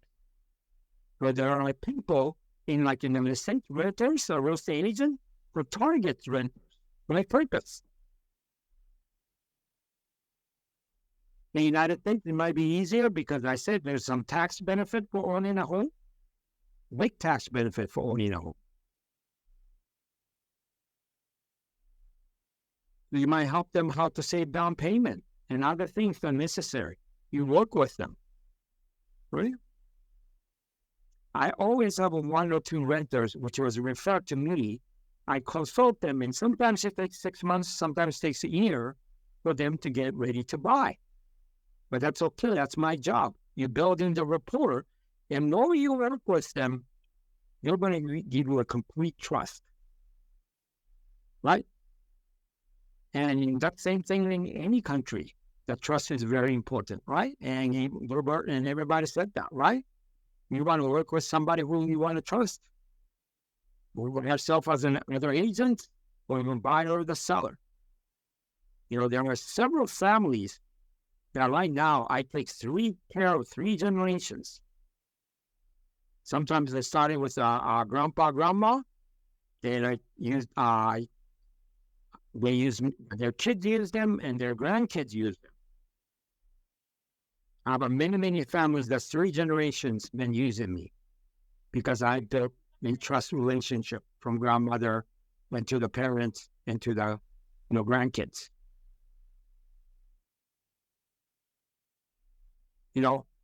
Pretty soon I might have about 4th generation. That'll be my first for me in 20 years to have a 4th generation maybe mine. One person is in college here. The 4th generation when I started with the grandpa, or I guess, great grandparents, they passed away. Well, I'm getting to the fourth generation taking care of them as well. And that's the type of business you want to build. So that could always start from the renters as well. And some of them are first-time home buyers when I met them as well. Hey, Mark, I have a question here. And you back on slide. Yeah, you said that the today renter can be tomorrow buyer. I can say, for example, if you have a client to rent a house, and then 6 months later, they want to buy that property. So they contact to the agent or they contact to the landlord. Well, the renter who wants to buy, not necessarily they're going to buy the house that they're renting, but they might want to buy somewhere else as well. So you just never know. For example, if they want to buy they want to buy the renting currently, so but they know the landlord already, so they still use the agent, or they can go direct to the landlord. You can always go directly to the landlord, even in the United States. But a lot of times, even the landlord or the buyer wants to use a real estate agent because it's a very, very complicated process, at least in the United States. So they prefer to have some professional help you, right? And that's what it comes down to, is whether you're considered as a professional or not. If you have a medical condition, would you just go to the internet and look at YouTube and start surgery on your own? No, right? You don't do that. Okay, thank you. Yeah. So that's how you kind of look at it. It's better to go with agents. Usually, the only way they don't want to go with agents because they want to save money. They don't want to pay. Yeah. But sometimes saving money at that point, It's not because they will travel later. exactly. Yeah. So it's okay. Not everybody wants a real estate agent. I don't force people to work with me. He's a real estate agent. But that's what you have to do. You have to share the benefit. Why you're going to work with me or you work with a real estate professional. Right? Remember we talked about the value. What is the value? Right? Especially when you're working with a buyer only. Because if it's a seller, listing agent value is you have this listing, right? Whether it's open listing or, exclusive listing, you have a listing already. So you have a value there already. People will come to you and say, I want to buy this house. That's why that working with a buyer is a lot harder because you don't have any items to sell. Usually.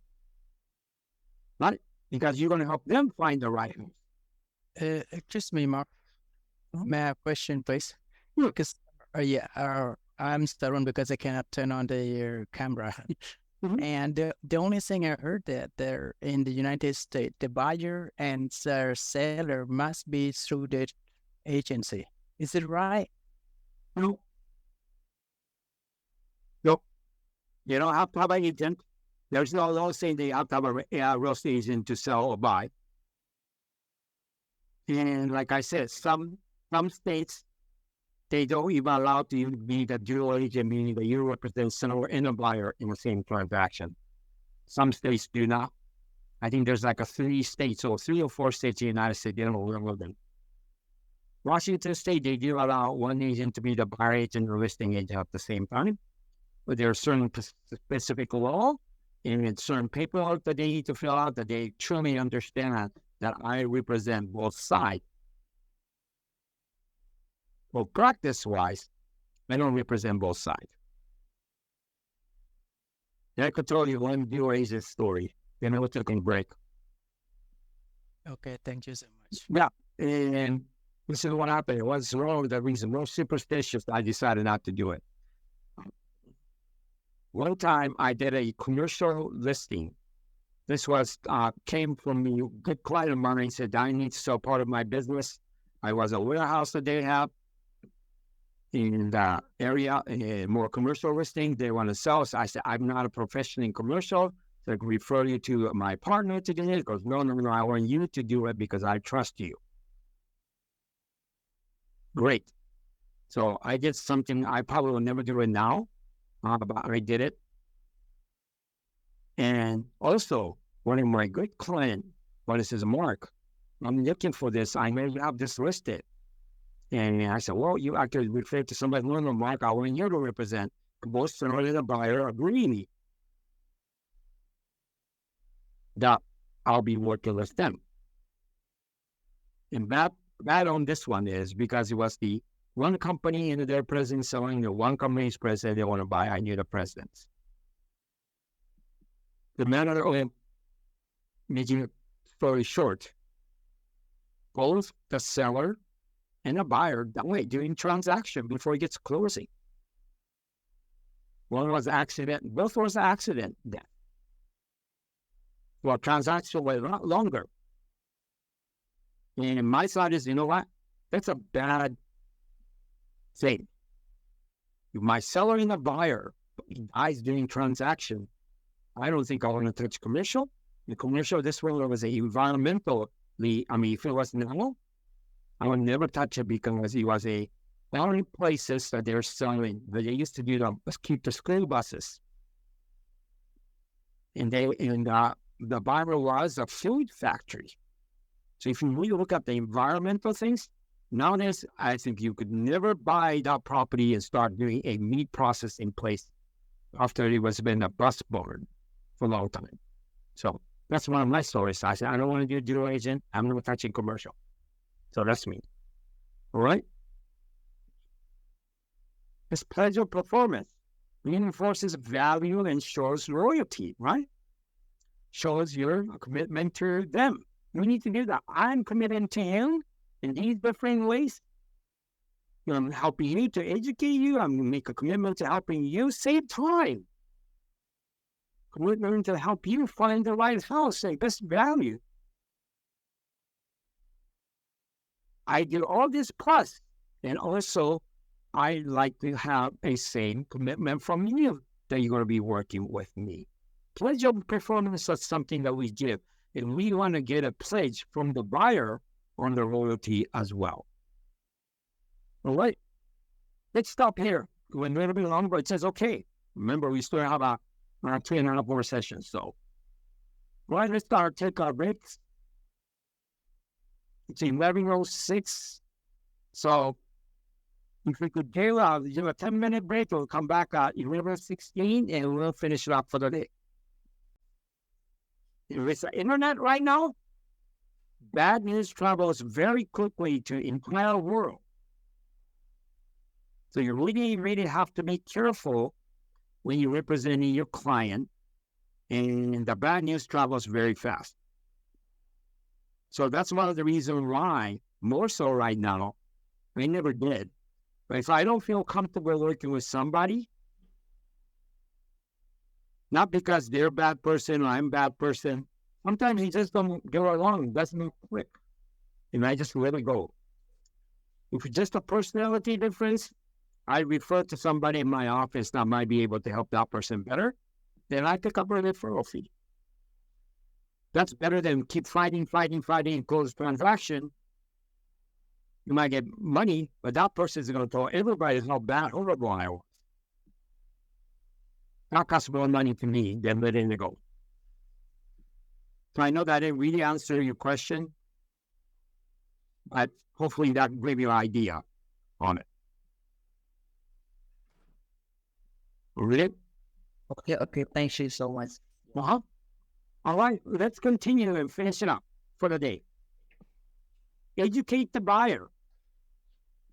The AAI consultation session.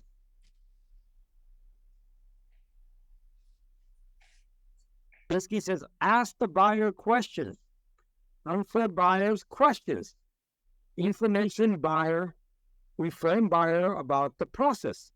These are the 3 things that you have to do. You have to ask questions to find out, and you have to be able to answer the buyer's question as well. If you're not able to do these, they're not going to work with you. They're coming here to get expert help from you, but if they're not able to provide that help, they decide not to work with you. We have to ask these items. I'm not going to repeat similarly. And you have it in your booklet, and you have it on the slide. And you really have to look at it. Ask these questions, right? Buying is motivation type question. How quickly do they want to buy? They say, well, Mark, I want to buy when I have to find the right house. That's not really motivated, right? We said, Mark, we need to buy a house now. We need to buy it 3 months or whatever it might be. We're only getting renting or owning. If they're owning the house, they might have to sell that house to buy. It could be different. Remember, we're looking at from buyer's perspective. This question they might want to ask. Now, how do we communicate? This is the questions that you're going to ask the buyer. How would you like to be communicated? Some people find easy to do email, maybe through social media, maybe WhatsApp or Telegram or whatever it may be, or they want to transfer person to person, whatever it may be. This is a part. You really want to follow what the buyer's lead is. Buyer says, I want to be communicated through, WhatsApp. You never tell them, okay, I'm going to send all the information in an email. That doesn't work. But I said, I'm telling you that I want WhatsApp, and you telling me I'm going to do email. So you have to be able to understand that. Communication is a very, very important part. And inform the buyer about how these things are.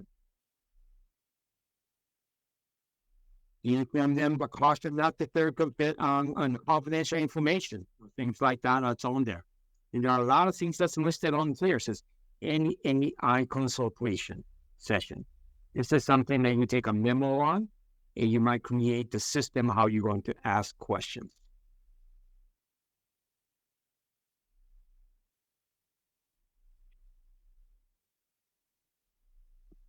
Do you want to represent this buyer?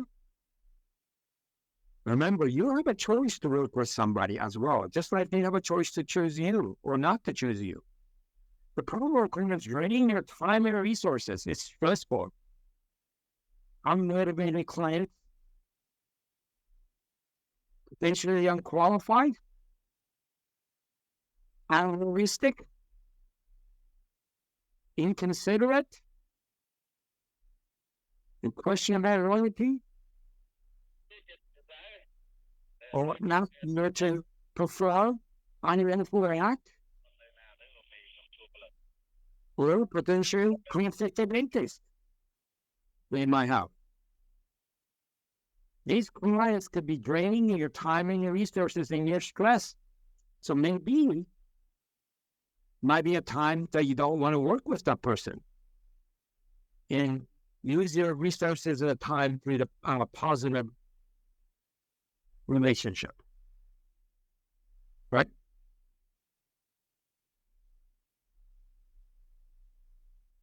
How do you get out of the problematic relationship? Sometimes you have to end that relationship. Be civil and have a plan, right? It looks like you need more time to think out through your decision.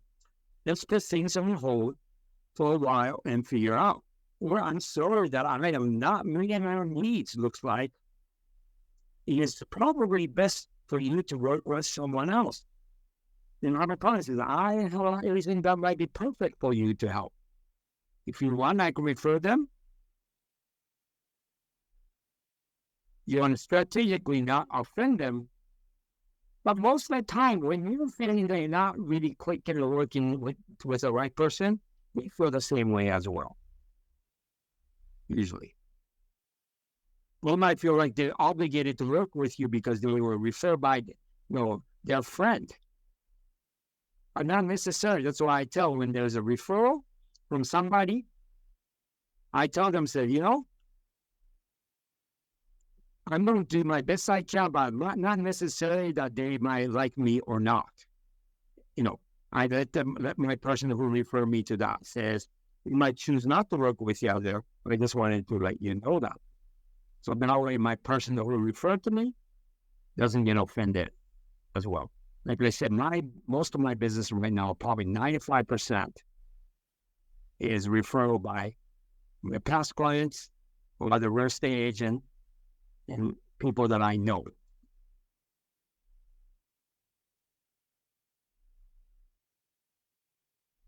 It's not really, it's me. You just blame yourself for it. Maybe I am not helping you the right way. So maybe you need to find somebody that will be able to help you the right way. Or contract that you need to know everything. Listing agreement, right? Listing agreement is between seller and a listing brokerage. It creates a relationship. Buyer representation agreement between buyer and buyer's brokerages. That's between buyer and the buyer. Buyer's brokerages or the agent. Offer of compensation. This might be different than you do any compensation. Meaning that this is about the agreement, that how much is going to get paid, how much. It could be different than buyer agency agreement. And sometimes there might be an offer contract, like in some countries. So I find out real estate contract. And of course, other way, you need to know the sales contract. To be an offer contract, then you have the actual sales agreement. So these are the 4 contracts that we need to know as a real estate agent, right? Regardless of which part of the world you're working with. That doesn't mean that you're using like a buyer representation agreement right now.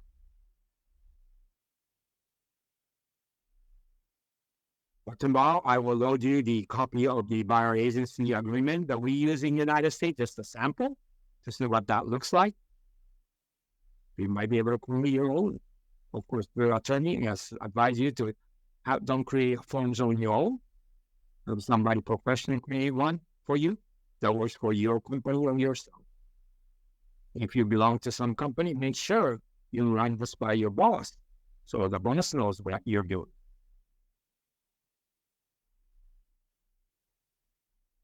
Is it written by a representation agreement necessary? Some states yes. Some states require only an implied agreement. But yeah, doesn't have to be written. But in the real estate, you have agreement, written agreement for contract. Remember, all these that we have has a signature on it. So why not have a buyer representation agreement that have a signature on it?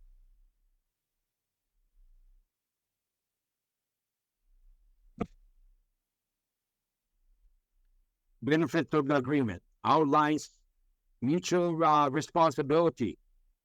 Limits our role, what you're willing to do, what you're not willing to do. It finds loyalty, right? Sometimes it's required by the law. Ensures you have a disclose all that you must. Show evidence of agreement and disclosure. Who represents who? And when somebody's trying to go somebody else, when there's agreement there, that person is going to most likely think twice before they secretly not use you and go to somebody else because you're signed agreement. And these are some of the things that you might use. Our sample script, these are extra. That's on your slide pack that I gave you. We use buyer agreement here at ABC Realty. Just going to look at the houses. We have lined up for you today, and if we don't find something you like, we can talk about that agreement where we give back, whatever. The layer is in state, regardless that we have a buyer agreement to represent you. Let's go over the difference in the services I can offer you. Depends on how the situation. Buyer agreement, it's exclusively and there's non-exclusively as well.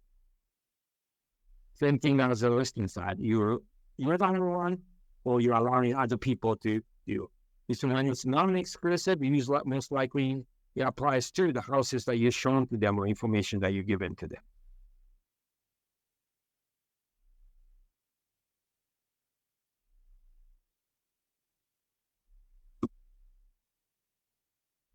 So price, property, area. Price should be a range, right?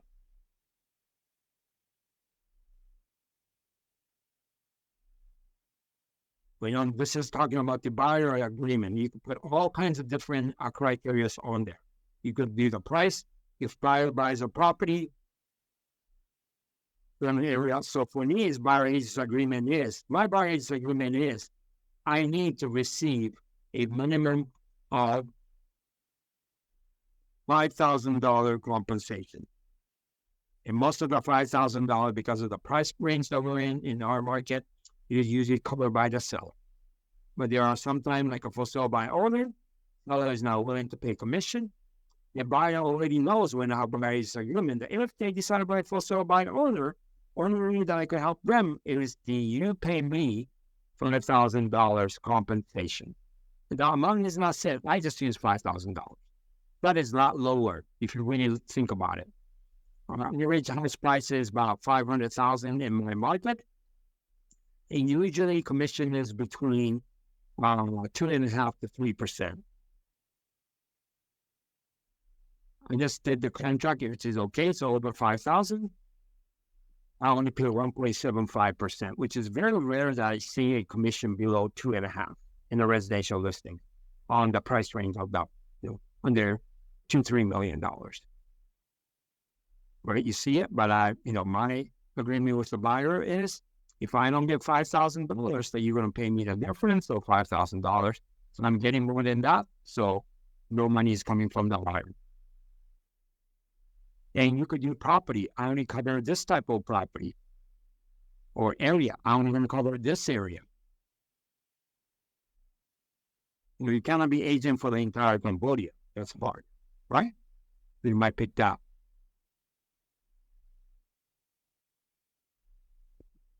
So that might be part of your buyer agency agreement. Duration, how long are you going to have that contract for? 6 months, 1 year, 30 days, whatever it might be. My agreement right now is a minimum 60 days.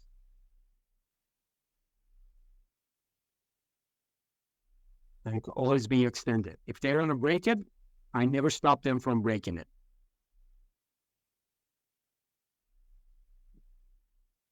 Protection period, meaning on the buyer agency agreement, there's a protection period that you have. Anything that's going to do. So what I'm going to do is, rather than talking, give me a 1 second and I will roll the buyer agency agreement that we have for our MLS. If you give me a few minutes, I'll load it.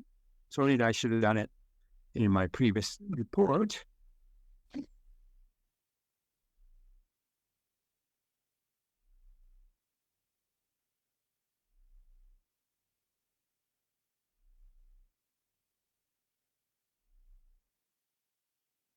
All right, the exclusive buyer agency agreement is loaded onto the chat room if you want to see what it looks like in our MLS.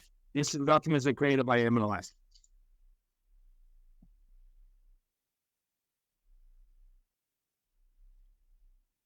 Protection period is if they decide to buy a house the day I shown it to them, then I deserve a commission. The protection period is usually depends 60 to 90 days that you have a protection. So they just don't say, I don't want to work with Mark anymore because, or I don't want to work with Gilbert anymore because Mark was charging me less money. Now I'm going to go to Mark. So, but Gilbert is protected. The agreement is signed for this 60 days.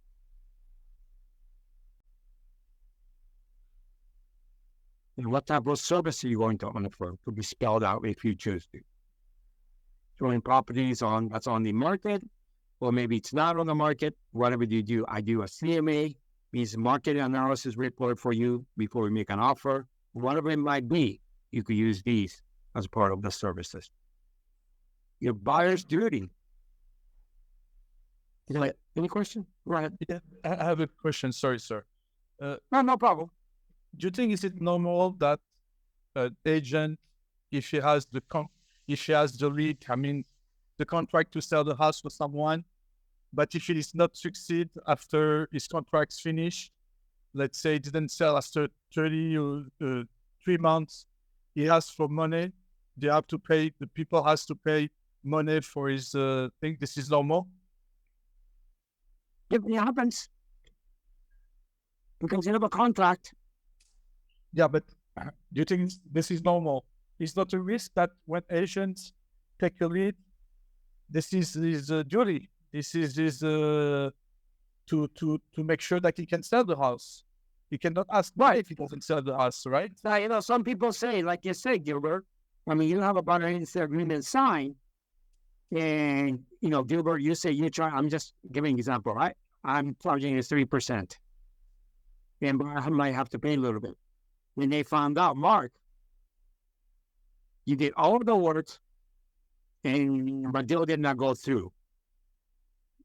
And right away, they went to Mark, because Mark, only reason they want to go through is buyer canceled it because they want to go to Mark, because Mark is only charging 1%. But for a buyer agency agreement, you have a contract, so you will protect it. There's a protected period.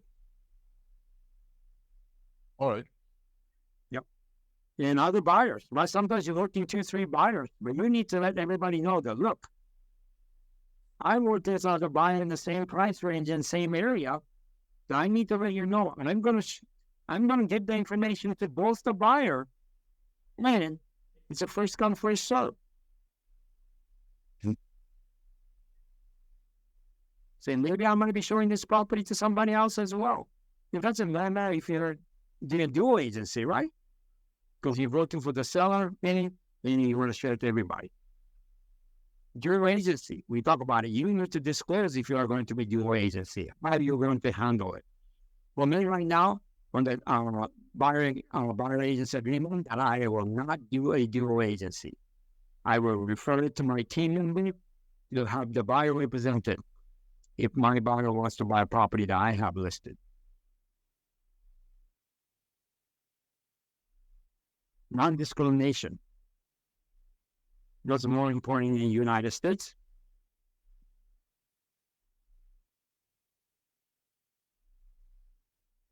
In our housing, I cannot discriminate you because you're an ethnicity or something, or even foreigners. I don't want to deal with Japanese, things like that. That doesn't happen. You can sign or cancel anytime if you choose to. Right? Let them sign. What do you do? Where's the way that I use buyer agency agreement? This might be a good chance to be able to use it even in Cambodia. My buyer agency agreement only is work for agreement is only on the houses that I show to my buyers. That's it. I could send 20 listings, but if I show 5 houses to the buyer, their obligation only for the 5 houses that I show to them. That is it. In 23 years career, right now, I only had 3 people who refused to sign buyer agency agreement. Because if your buyers think, oh, I don't think Mark deserves to get paid on the houses that he's going to show it to me today, I don't want to work with that person. Pretty simple. I'm not have a long term or another thing. I usually only going to subject them to the houses that I'm showing to them physically. That is it. That's why I use it. And I only have 3 people who said, no, I don't want to sign it. They never became my client. But it's a whole lot easier starting 24th for state of Washington because buyer agency agreement is a requirement by law now in the Washington state.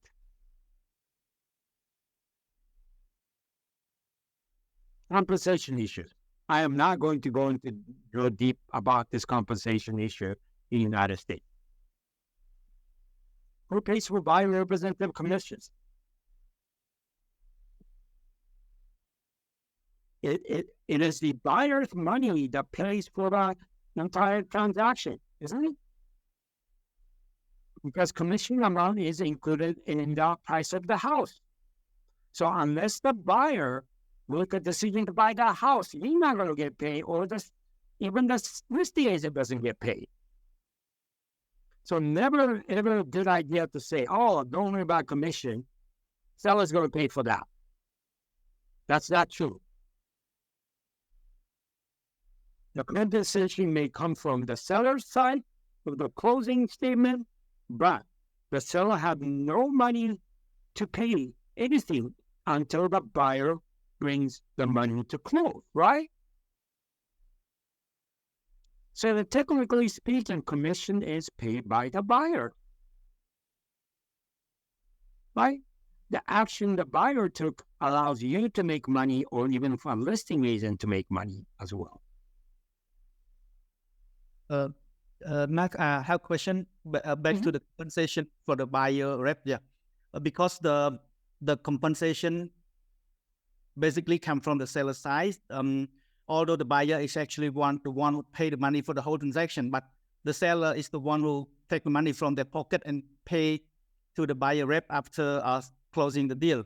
So in this case, because the buyer reps receive the commission from the sellers, so this kind of, I feel like it's kind of conflict of interest. We don't think about it. Buyers, but just here.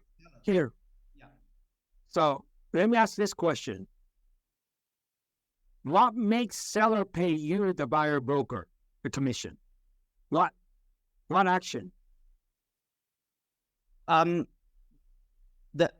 We bring the customer to the seller, actually. Yeah, that's the action you can do. Yeah. Right? Yeah. So actually, unless you bring a buyer, and your buyer says, I want to buy this house, you're not going to get paid. Even the seller doesn't get paid if there's no buyer. What do you think about it? From the seller standpoint, it is a marketing fee. Yeah, but the amount of percentage that the seller give to us will also our professionalism, the way we convey the customer to buy. Well, think about it. Well, no, think about it. You could really think about it. It's a contract. It's a contract, and when we're actually paying the seller for the seller to pay you. Think about it. Who's paying the seller? The buyer, yeah. Buyer that you brought. Yes. Right? Right. So what's the conflict? The conflict is we try to solicit the buyers to buy the property that the seller sells. Yeah. Does buyer have to buy that property? Do you give money? ដែរទេដើម្បីអ្នកទទួលបានលុយប្រសិនបើអ្នកទិញមិនទិញតើអ្នកបានទទួលប្រាក់ដែរទេអត់ទេអញ្ចឹងអត់មានជំនួយទេព្រោះយើងRight. Here's a logical thing. If you just look at the flow of money, yeah, it's coming from seller side. Remember we talked about it on the closing statement. Yeah, money's coming out of the seller. The seller's not going to be able to pay that money until you bring the buyer and you close the transaction with the buyer. So the buyer's action caused the seller to be able to pay you. Right. Can I say something right to your sometimes in this case can be two agents. One can bring the buyer and one can bring the sellers. Right? So at that point, usually, but they don't do this here really. It's very rare I see this, but usually they're supposed to share the commission. No. They're supposed to share the commission. You could. But in the United States, you don't have to. Oh, you don't have to? No. There's no law saying that you have to share a commission. Okay. Because in other state, in other country, I see this is a law.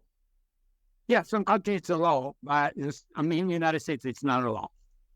Okay. But I think it's not. I think it's logical. I think for me, it's logical. Yeah, it's logical, right?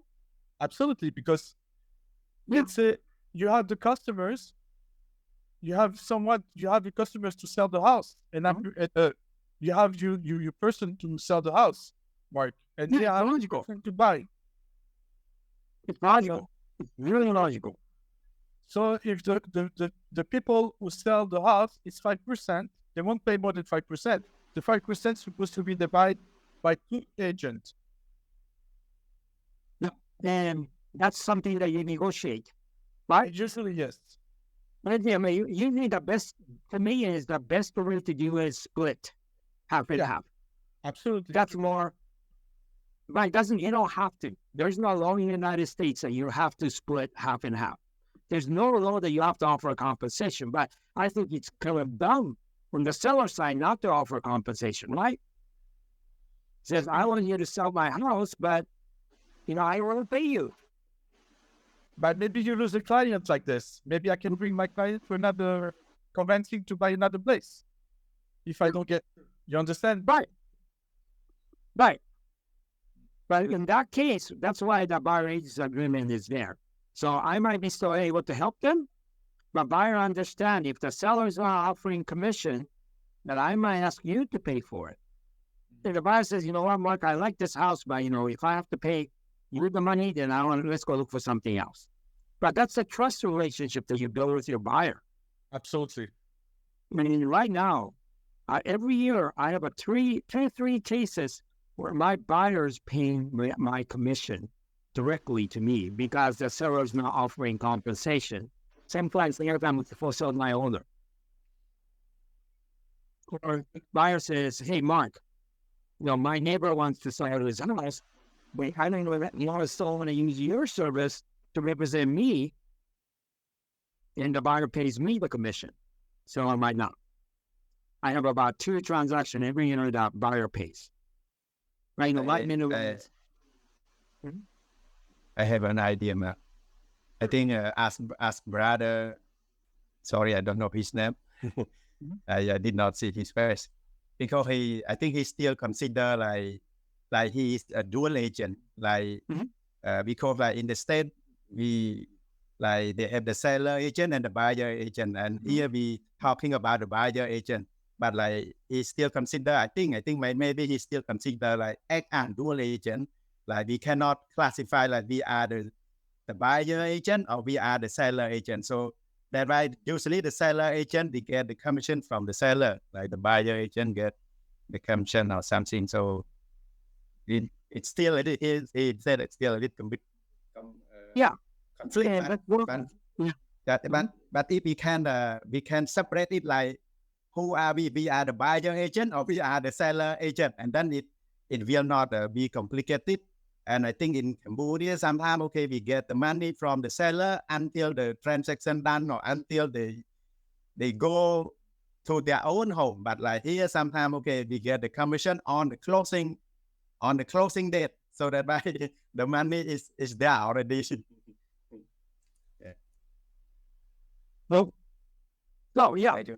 This is a question never goes away because there's always argument on both sides, right? You're going to practice what it is. That's why I don't like dual agency. Personally, don't like dual agency because I get confused who I'm representing. I'm not smart enough to figure that out. So that's why I only do one side. That's me. And that's one thing that's happening in the United States. Because people say, wait a minute, who are you representing? I could tell you in 1996, the state of Washington changed the law and established buyer agency law.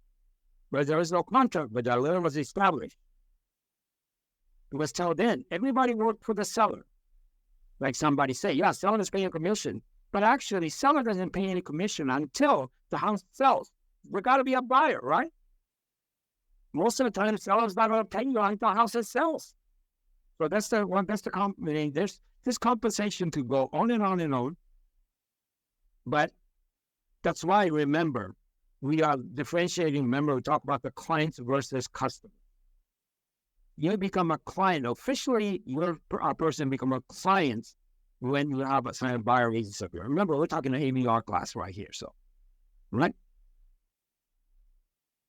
We look at 16 standard of practice 61 says Article 16 is not intended to prohibit aggressive or innovative business practices which are otherwise ethical and does not prohibit disagreement with other realtors involving commission, fees, compensation, or other forms of payment or not.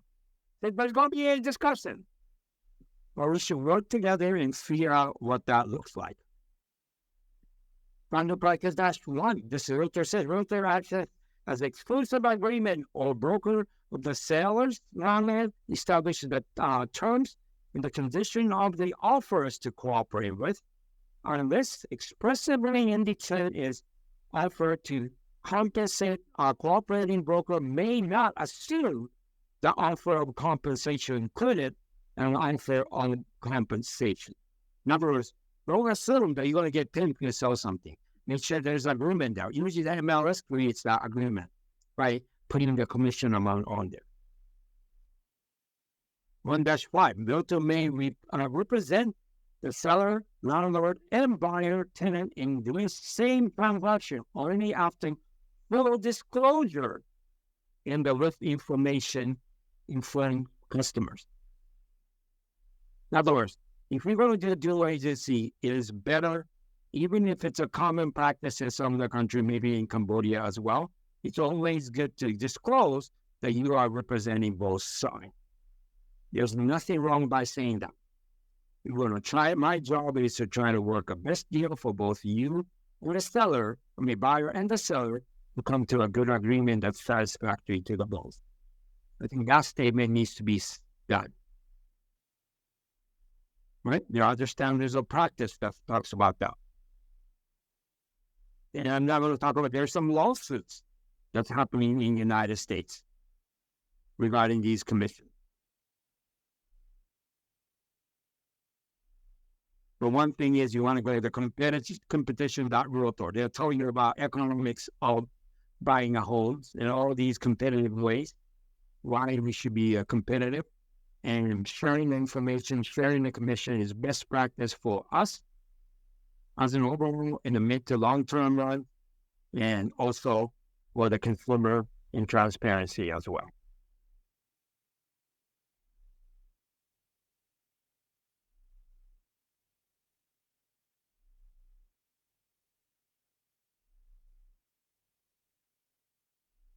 Well, sometimes it's really good to understand the code of ethics, which is good guidelines of how we should practice that's beyond the law.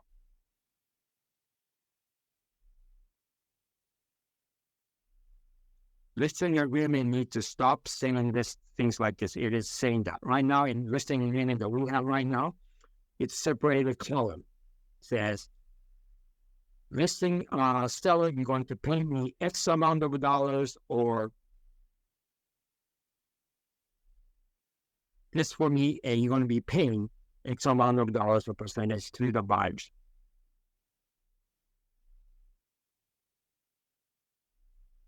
Listing compensation plus buyer compensation equals total compensation. And right now in our listing agreement, we separate. It used to be one, and we kind of decided how much they're going to get. Some listing agent treat it. So, they say 5%. Some says, you know what, I'm going to get 2.75, I'm going to get 2.25 to the other person. Or, things like that. That you cannot do that anymore, at least in our MLS. We have to specify how much percentage is going to you as a listing agent, how much percentage is going to the buyer's agent. And that is all specified on the purchase and sales agreement.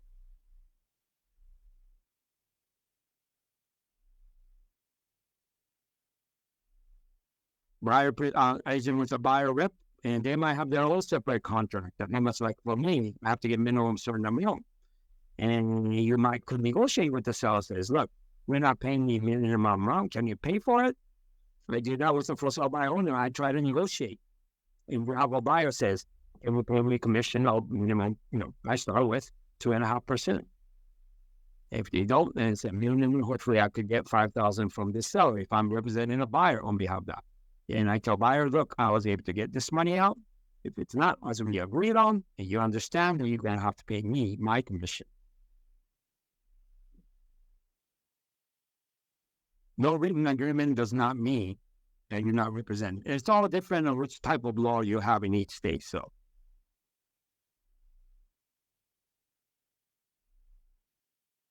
and a lot of times the commission amount is not able to add on the buyer's loan. Right now, that might change. But right now, buyer cannot add commission amount on the loan if they have to pay for it.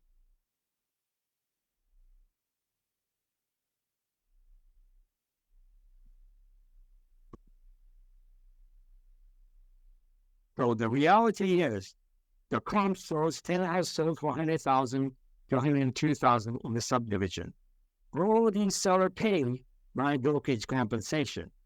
The highest buyer wants is not offered in any compensation or offering any dollar. Really, will be paying his brokers directly, so he's not going to pay that seller $100,000. He will pay somewhere around $97,000 because I don't want to pay the commission. I'm paying you $1. So you think the seller is going to accept the offer? Most likely not. Whatever impact is, buyers don't have extra cash to pay commission a lot of times. At least in the United States, but in Cambodia, everybody's cash. That might be different. But because of the commission what's added, somebody said it, that is not putting the houses higher because it's not an agent's agree. That is part of the processing in the United States. And that's included as a part of the purchase, sales price and the purchase price. There are some MLS that's the only rules in the United States, which you don't really have to look at it because you don't have MLS.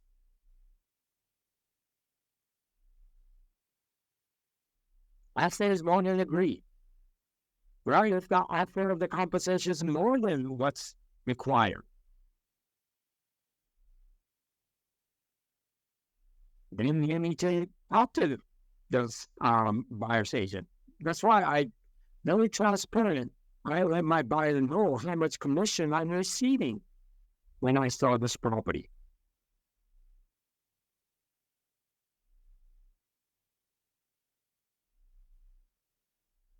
Well, in each MLS in the United States, there's something that's different. We cannot do coming soon. You have to be listed on that property. Property needs to be on the market in April 2. Do that. For our MLS that I'm belong to, if you reveal the price of the house and all these things before it hits the market to everybody, we get $5,000 fine, automatic fine. But what's about owner listing? You negotiate.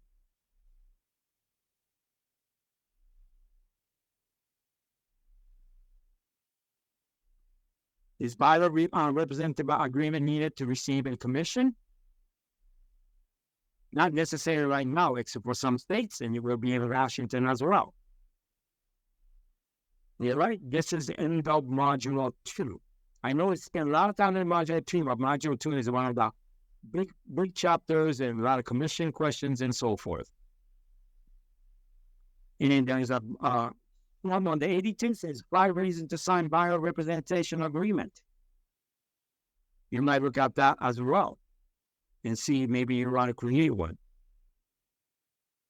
Any question for today? If you can't think of any question, that's okay. Think about it. You have almost a 1 week to think about a question. Just write it down. And I'll stick around a few minutes if you have any immediate question. Other than that, thank you very much for joining me again for 3 hours on your busy Tuesday morning. And I will see you next Monday. And if you have any question, I'll stick on when you're free to go. Thank you very much, everyone. Any questions? Mark, thank you very much, Mark. Thank you, Mark. Okay. Thank you for the lively conversation. And, this is why we learn from each other as well. Right? ありがとうございました。 Okay. ありがとうございます. See you next week. Yeah, thanks you, Mark. See you. Bye. Thank you. See you. Thank you, Mark. See you, Mark. マーク先生、いえ Facebook 友達に一応申請しましたので、 Okay. 承 We 認 very お much. 願いします。 Yes. In front of me, my Facebook friend, some of them I know some of you already. My Facebook is pretty easy, just been made. So, Yes. ありがとうございます。 Matsubayashi. はい。 So just if you want to Facebook me, that's fine as well. And I'll give you my contact information at the end of the class. So you can always ask me questions.